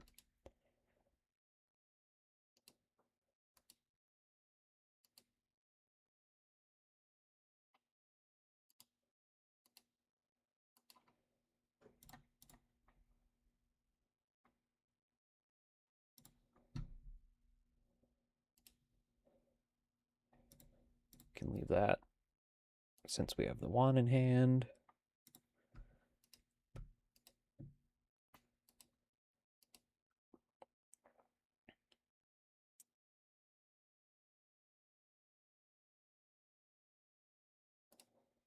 Yep.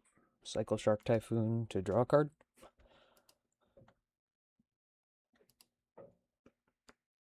It has been a minute since I've seen a Shark Typhoon in Modern. That is for sure. Whoa. Brothers War. Look at that thing.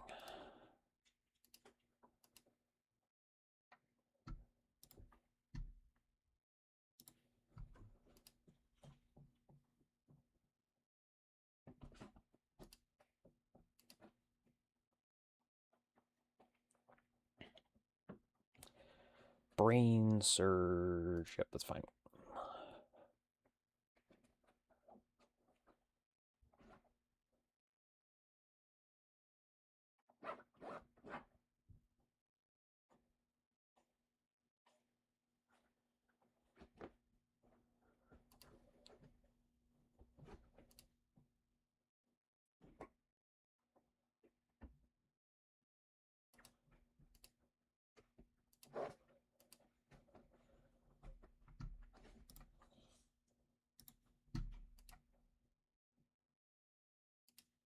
I'm fine right now, just playing lands and passing.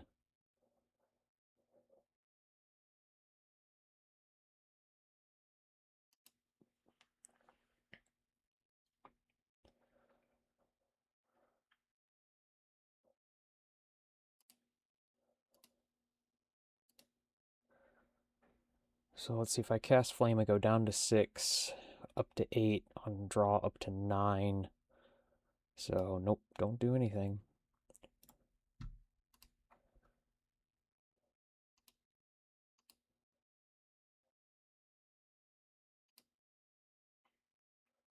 So I was counting how many cards I would have in my hand, and you don't want to be at the point where you're doing exactly what my opponent's doing and having to discard cards. Because now they're at a point where either they just discard their cards and lose all value, or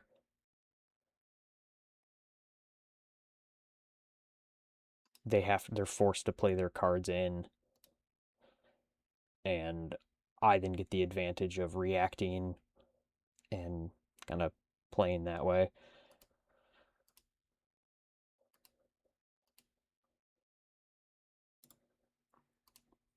And so the control mirror is often defined by who just continues to make land drops, and I'll just continue to make land drops as long as I can and not have to do anything. And I am generating card advantage by doing so.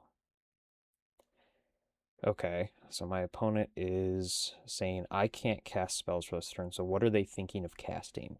Just like a planeswalker that I can just deal with the next turn? It's fine.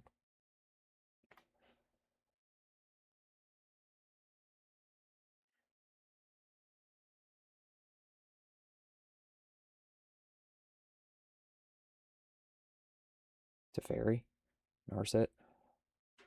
My guess would be Teferi. Thankfully, I have a sink into Stupor, and I can just bounce him.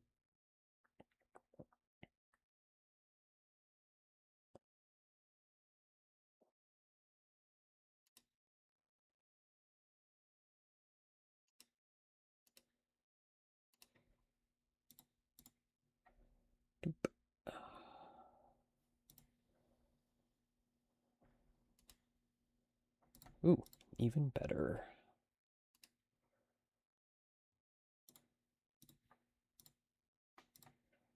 Donk.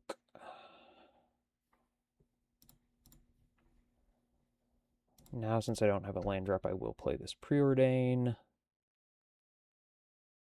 I do want the counterspell, but I also want the land. So what I can do is I just don't have to fetch. I can just have the counterspell in hand. Okay. Opponent has successfully reached the doesn't have to do anything portion of the game, but they will.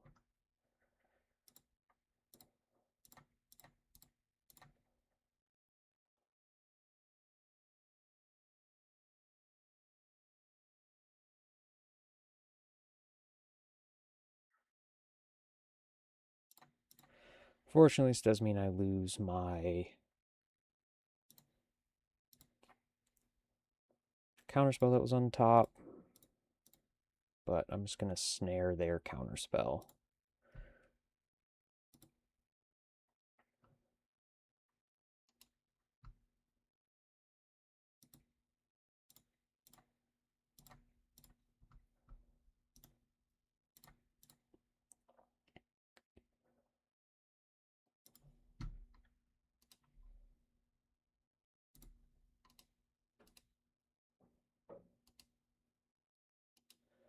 And now we have a clock going. And this, folks, is how you play a control mirror.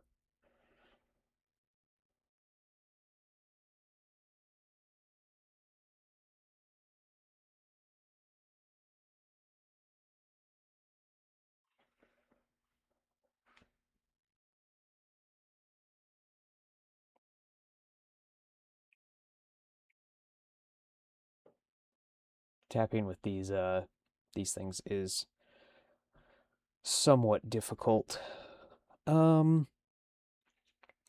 I've got options now for how I want to do this.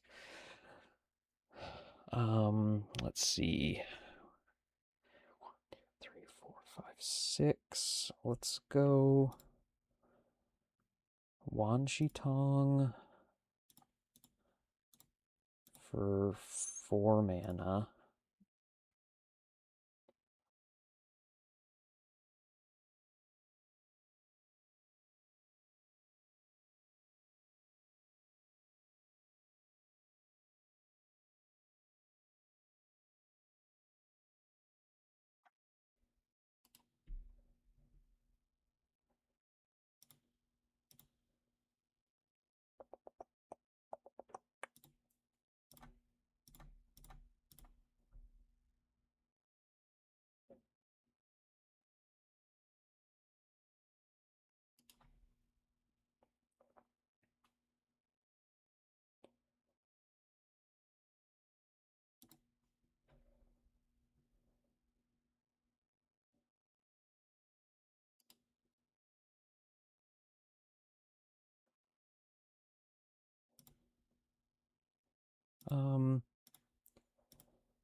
We're going to evoke the subtlety, because then I can still hold up the sink into stupor.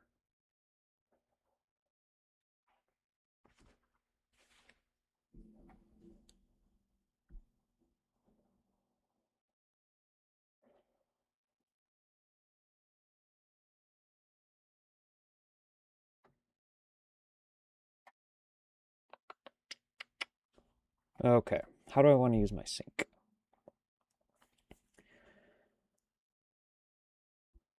So I don't want to give him back both spells.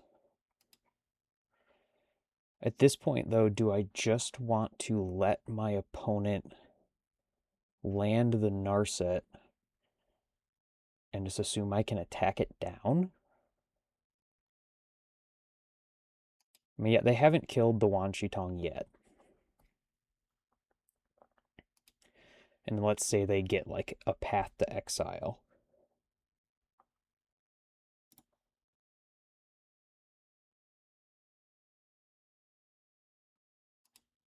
Did they just whiff with Narset? Oh, wow. That's rough.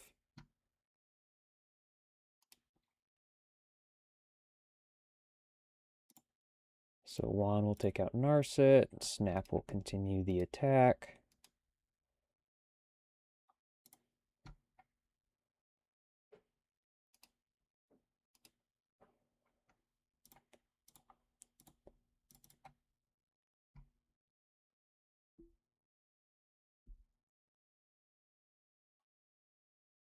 I'm doing this in their upkeep because they have much less likelihood of like using many spells for anything. So they're going to Brain Surge now. That's fine.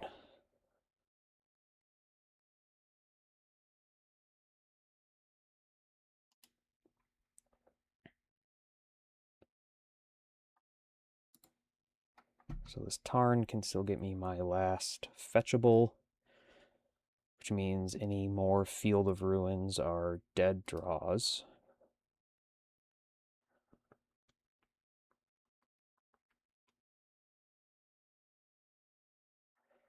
Prismatic Ending. I think I'm just okay with that.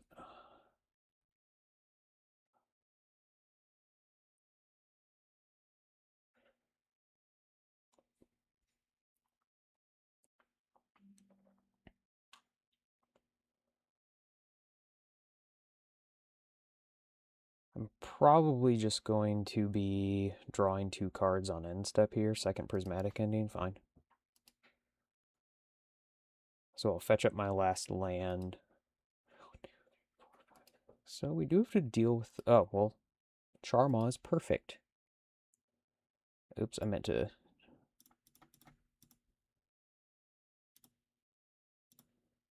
Oh, wait, hold on.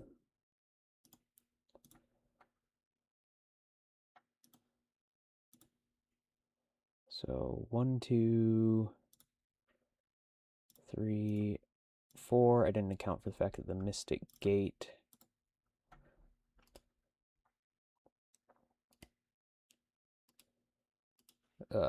taps for colorless. So my Charma only cost 4.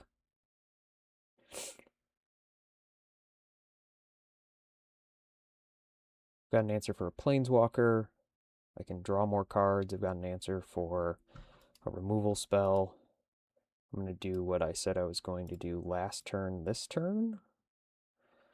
And just draw cards.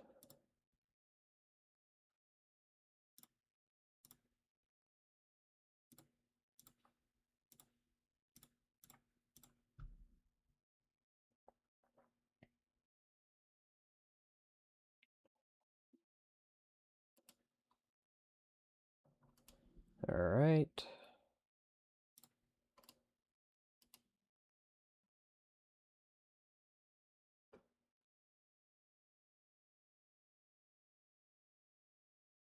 March of Otherworldly Light.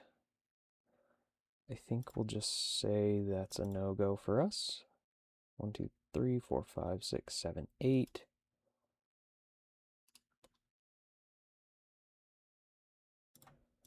Deploy the Tameo.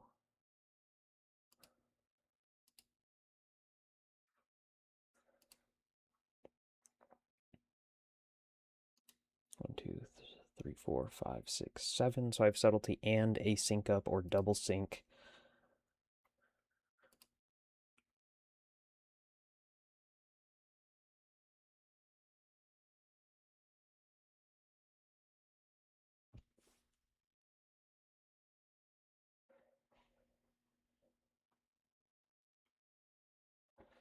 One, two, 3, 4, 5, 6. This hints to me that they are trying to cast Terminus.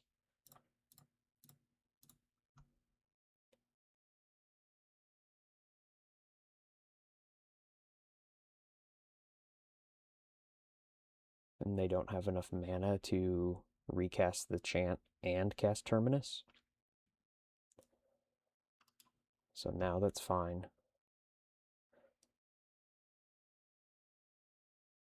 Okay.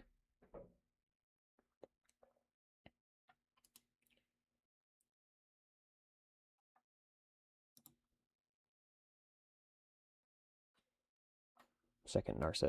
All right. So their hand is Narset, and that's it. I am going to continue the attack then. I can draw off this clue in my opponent's turn. I can counter the new Narset like twice.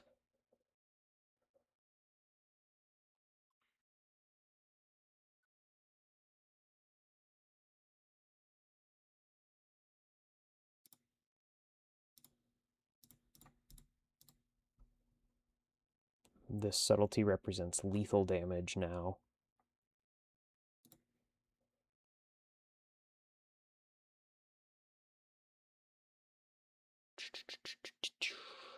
One, two, three, four, five, six.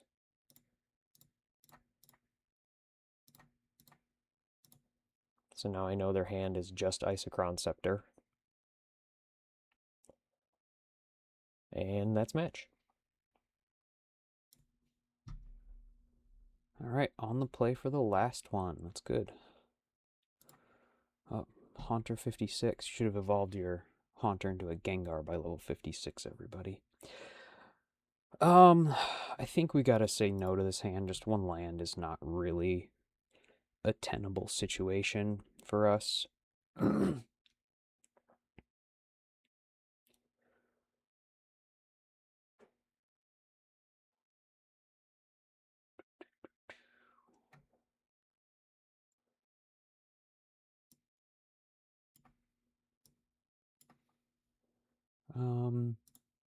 We'll keep this. I think we just put back the second counter spell, or do we just say, hey, we're not gonna put ourselves down more cards, and we just say down the subtlety? Maybe that's the way to go. We are gonna preordain so we can look for another land. I think we're gonna say no to both of these cards at the moment. Found our other land. All right. So now, depending on whatever it is our opponent plays, if we need to discharge something like a Guide of Souls or something, okay, so we're against Affinity.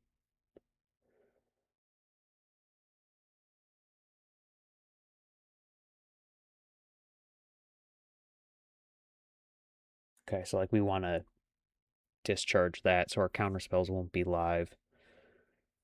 Turns out either of those subtleties would have been a good keep.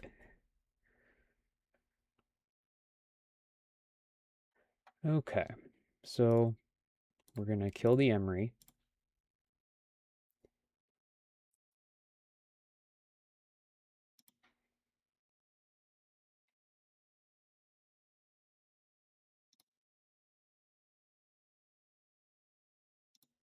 Okay, doing the thing that apparently no Affinity player ever does is actually sacrifice their Mishra's Baubles, but they're probably looking for another land.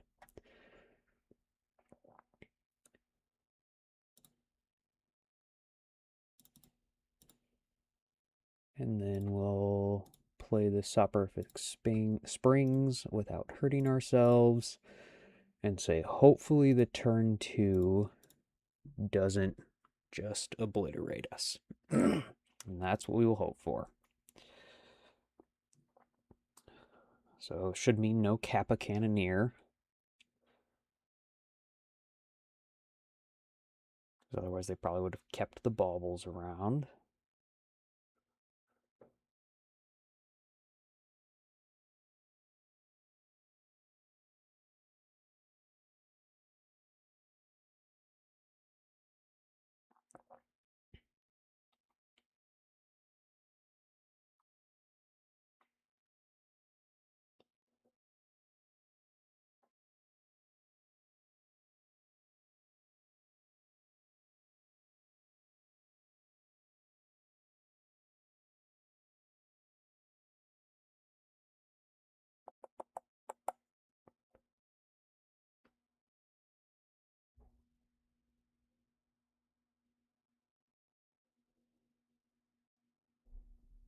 Okay, there's the Saga.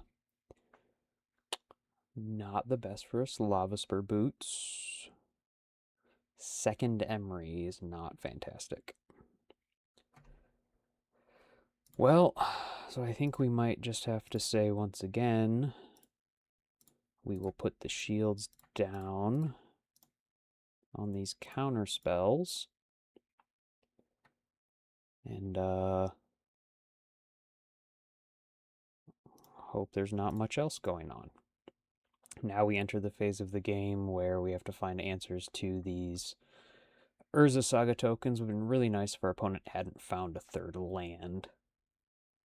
Because now the fact that we're sitting on counter magic doesn't mean much. And we're looking at being hit by 5/5s next turn. Those are both good cards for us.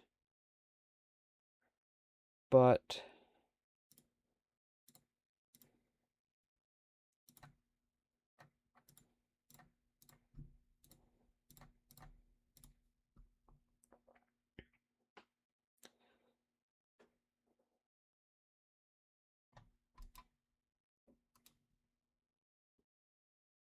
get to see how many basics our opponent is running. I'll grab a mountain here just in case. So they have at least 2 islands. This Sink into Stupor can stop this construct.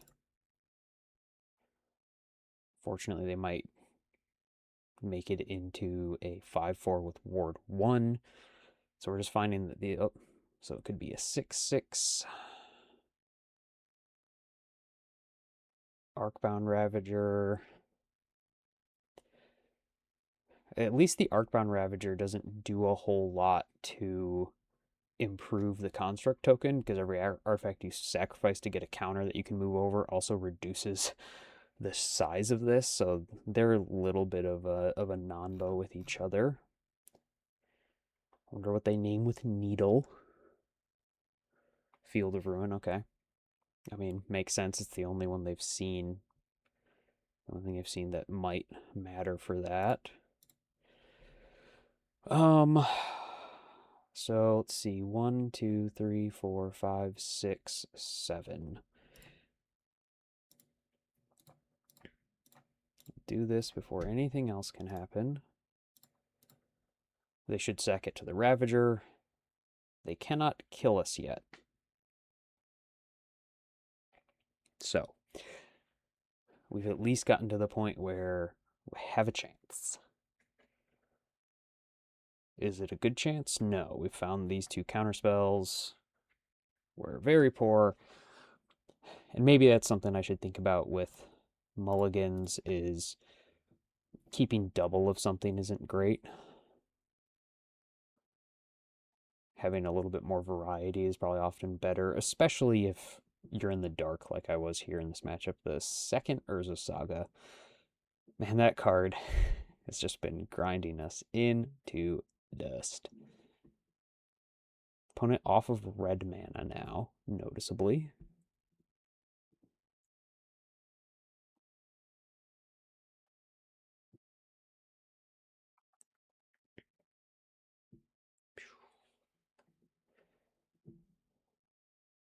So 3, 4, 5, 6, 7, 8.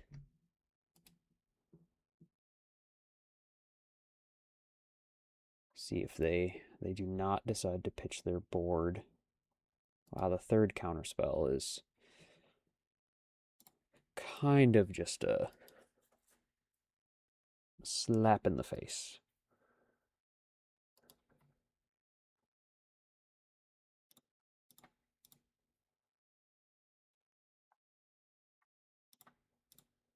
I don't know if at this point if I can find anything that makes a difference.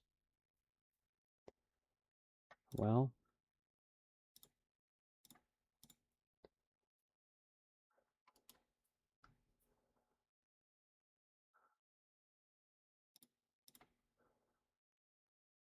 we are just dead, but we'll make our opponent actually do it.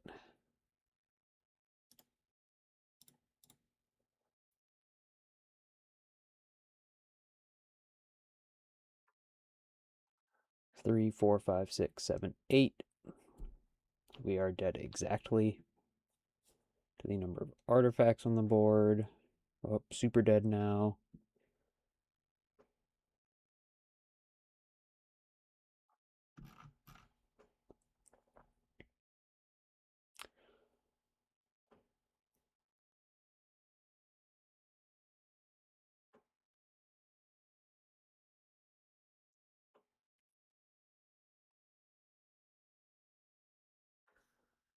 Guess our opponent's trying to think through if we have anything, I guess. Making the construct. No, equipping there.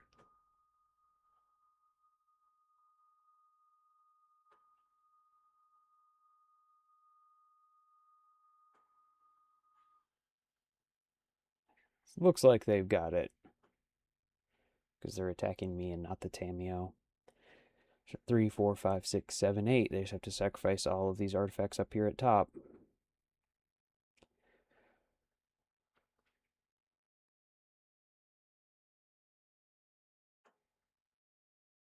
The only thing we could possibly have to pull them out is like a bounce spell, but we also don't have that, so. Okay. Counter spells.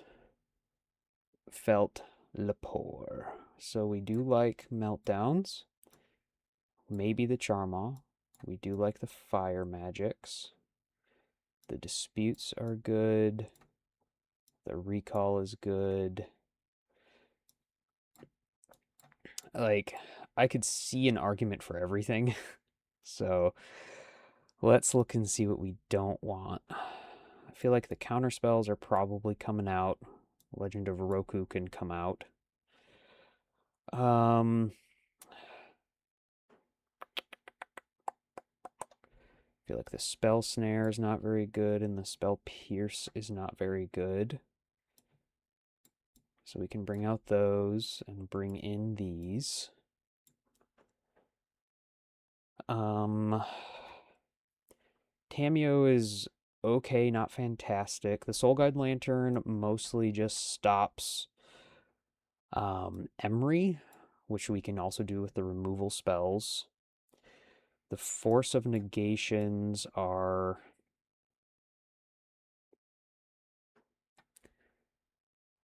also not great. So I might just do that.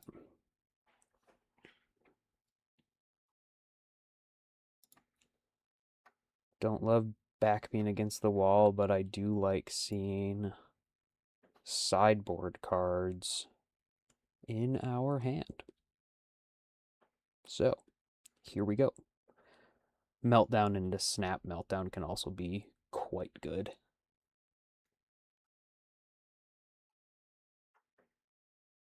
We'll just lead on the Misty Rainforest and pass. Opponent's going to 5. So if our opponent leads with something like Pinnacle Emissary and a Warp, we would just use the Dispute to counter it.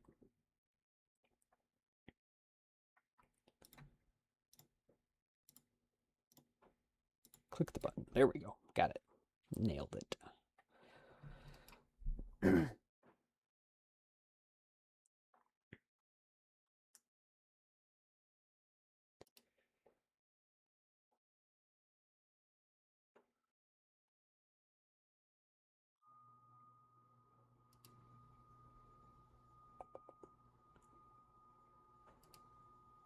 Okay.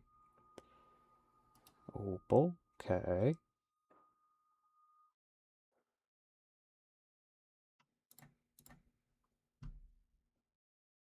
I don't really know why they're...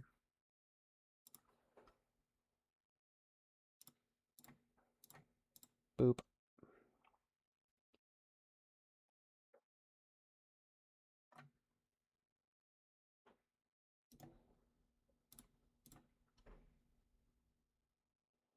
Well, that helps. Second Meltdown. Very nice. They should sacrifice these baubles.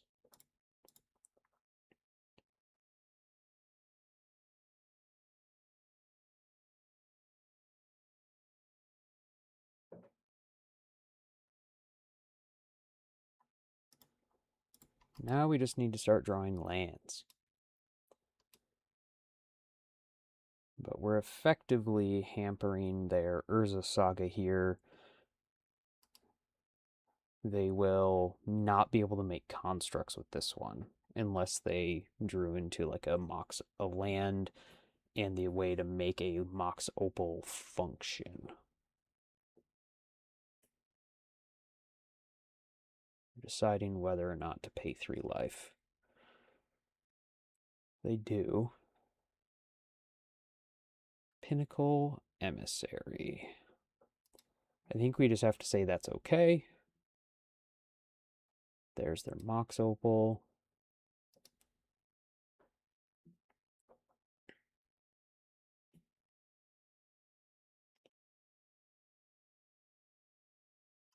That's also fine.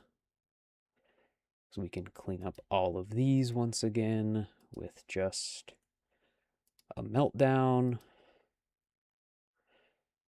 So what we get to do now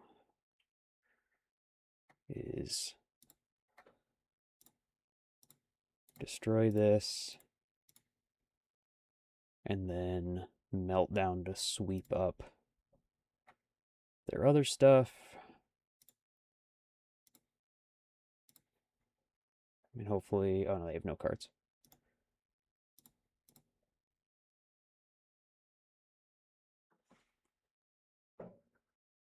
Okay, they decided double meltdown was enough. All right. Anything different? We didn't see much of anything that would make me think that I want to change my plan.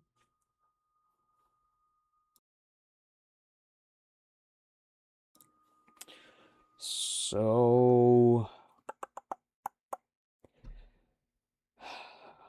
I mean, only thing I wonder is like, is the Seasoned Pyromancer what you want? But like with the way we were pitching cards last game, I could see where that really isn't bad at all, just to free draw 2 cards, so like more so than a Force and Negation. So I think we are okay.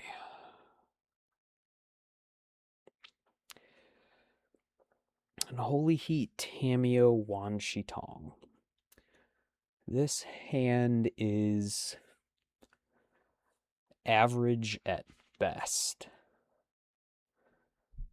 And I think I need to mulligan it. This is somewhat better. Unfortunately, we have nothing turn 1 that we can do. And they kept a hand of 7, so it's presumably fairly good. The hope is that it's just a couple of drone token. Okay, that was that in terms of what we could have been facing down. Have it as a affinity keep on turn 1. That was something. Noticeably no crack of the bauble. I think I'm just fine unholy heating this. Especially if that's their whole turn. Wow. So I think I'm even fine. I want to surveil. I want to craft my hand here. I think I'll just say no to the preordain. Another sink into stupor. We found all the sink into stupors.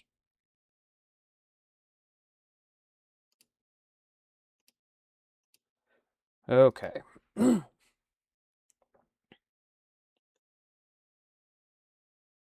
Mox Opal's a start. Gives them 2 mana. So this implies to me that their hand is bogged down with stuff like Kappa Cannoneer or other things that they cannot cast right now. Do I want a Tameo? I don't think so. Like, this is that point where Seasoned Pyromancer starts to look pretty good. But I think I don't want to take down the Dispute. I could potentially do it next turn, play a Sink into Stupor upright, cast the Seasoned Pyromancer, discard the other two. So weapons manufacturing. So this is when an artifact enters. They could have cast that last turn.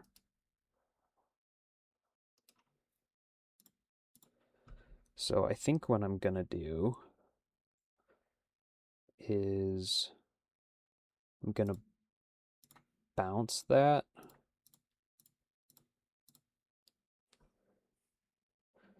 Because maybe they're holding up Metallic Rebuke.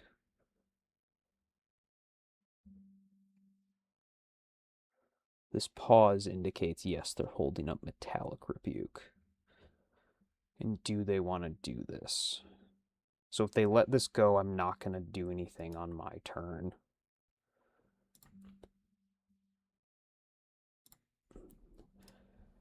Notice that they're also, like, you can read into stuff like they haven't been attacking with their drone token. So they're holding up interaction. So maybe I should have actually shocked in this Steam Vents. We'll let the manufacturing go again. There's a bauble. So that means the bauble was the draw for the turn, because they would have done the same thing last turn had they not.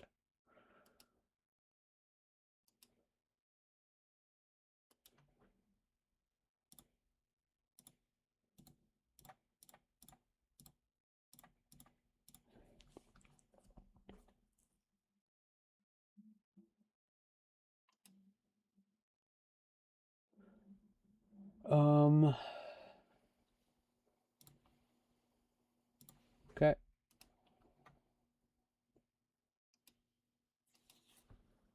Yeah, so they're 1000% sitting on a Metallic Rebuke. So I'm going to do this now.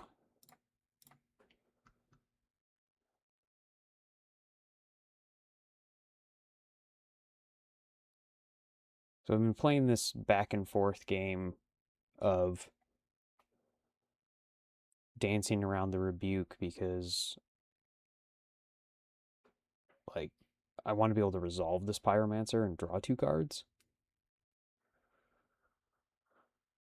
So I'm hoping that they keep wanting this manufacturing enough.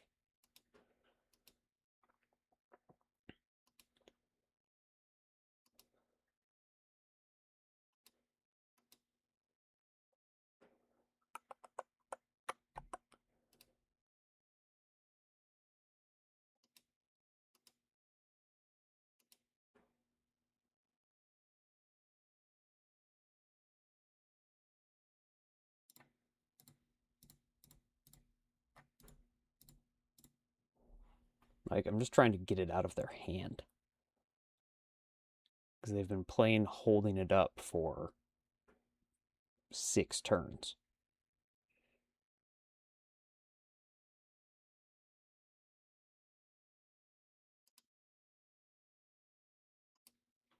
Okay, I have to click no for that.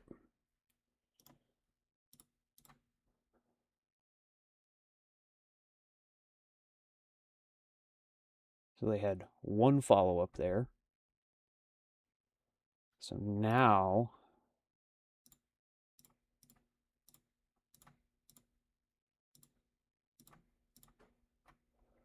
play this guy.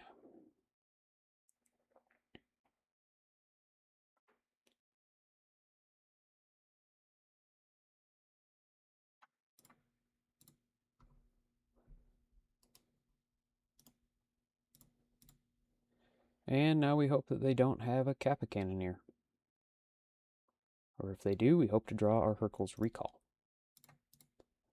Well, was the dumb little game I was playing the right one? Maybe I should have just used the Mystical Dispute the first time, and then I just have all these sinks as backup, but here comes Kappa. In a race I do not win. Yep. Alright, so we have to find Hurkyl's recall now.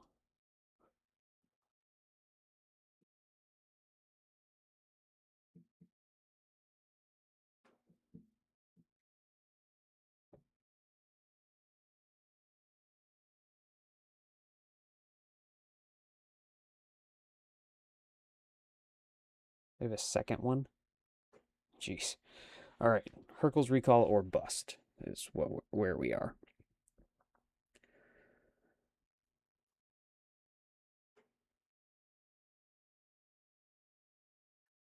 Oh, that would have been great a turn ago.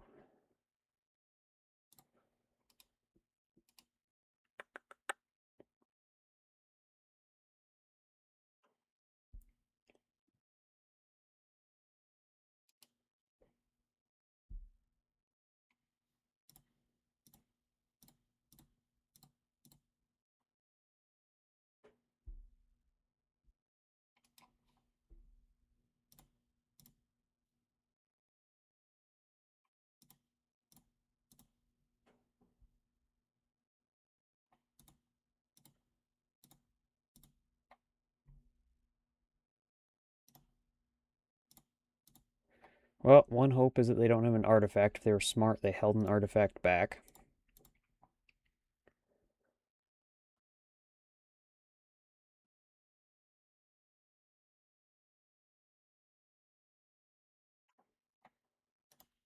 Yep. Man. So maybe what I should have done was the first time just use the dispute, not play the games, and I just burned too many resources on the weapons manufacturing. Thinking I should have been thinking a little bit more along the lines of what if they do have multiple Kappa Cannoneers in their hand. So I was kind of like wrapping up thoughts here. Never ran into any of the matchups where it mattered if I had Unholy Heat or not, so that's a little bit interesting. To just not see where if that matters. And I don't know if there's really anything different to be done. Like if these were bolts and I didn't have the preordains and I had just some more wizards, is the deck any better? And I don't know. I think playing a completely fair control deck in Modern is difficult. I wonder if this sideboard plan is a little bit too cute maybe, and you just need to have a little bit more brute force in terms of you just need more of these pieces you have to find in order to get places. Like, I don't know, is the Charma useful? Is it not? I'm not sure. Is a wizard package at all what you're actually trying to do? And should we just not have the Tamios and the snaps and the flames and just be a little bit more of just like straight up, I'm just trying to counter your stuff, answer your creatures, and then land some later game threat and like put in a second Legend of Roku and the fourth Wan Shi Tong, and then the rest of the spells are just here we go. I don't know. I think it's definitely a, gosh, what's the word? Interesting thing to try to solve right now, and not that you can solve it.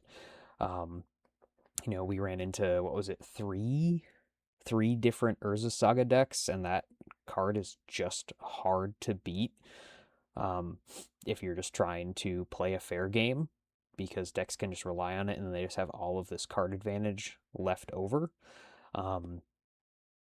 So yeah, not 100% sure at the moment what my thoughts are. Part of this is driven, and part of my goal with the way I'm interacting with Magic right now is not just to play stuff that I think is just the best, but like I want to play cards that I enjoy and I like. So there's a reason why there are some of these cards in here. Flame of Anor is one of my favorite cards. I really like the Legend of Roku. I really like Wan Shi Tong.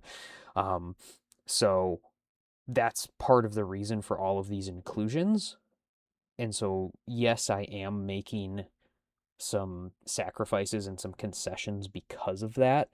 I still think that like there's a very reasonable way to go here, that can be competitive. I'm not trying to say that I'm trying to find the next best deck in Modern. I'm just trying to find something that can have some game and do what we want. And I think this is something that can be there. Maybe some tweaks, maybe just some playing a little bit better. I have to say that so far in these videos, um, I've taken some lines that in retrospect I think maybe were not the best choice, and I can go back on them. This last game being one of them, that maybe I shouldn't be sitting there playing the game. Maybe even after the first time of they don't counter the sink into stupor, that then I just say, okay, I'm just going to counter the, uh, what's it called? The weapons manufacturing and go from there. Or I just say, all right, you're going to play the weapons manufacturing and try to set for a Kappa Cannoneer, and then I'll just counter the Kappa Cannoneer twice. Um, but yeah, so some things to think about, some ideas to mull over. One thing I've thought of and I keep on going to is like, oh, well, you actually solve the Unholy Heat problem if you have Fatal Push. So then you just make it a Grixis deck. But I don't think you can play 3 colors effectively and play the Field of Ruin for Wan Shi Tong. And I think if you're playing Wan Shi Tong, you want the Field of Ruins because you want some way to force like your ability to use all of this card. So stuff to think about. Um, anyway, if you sat around for the whole almost 2.5 hours of this, thanks for watching. Really appreciate your time. Hopefully you get some enjoyment out of it. If you're not subbed to the channel, click that subscribe button for me. That really is helpful. And just keep on watching. So keep on watching. I'll keep on making. We'll see you next time.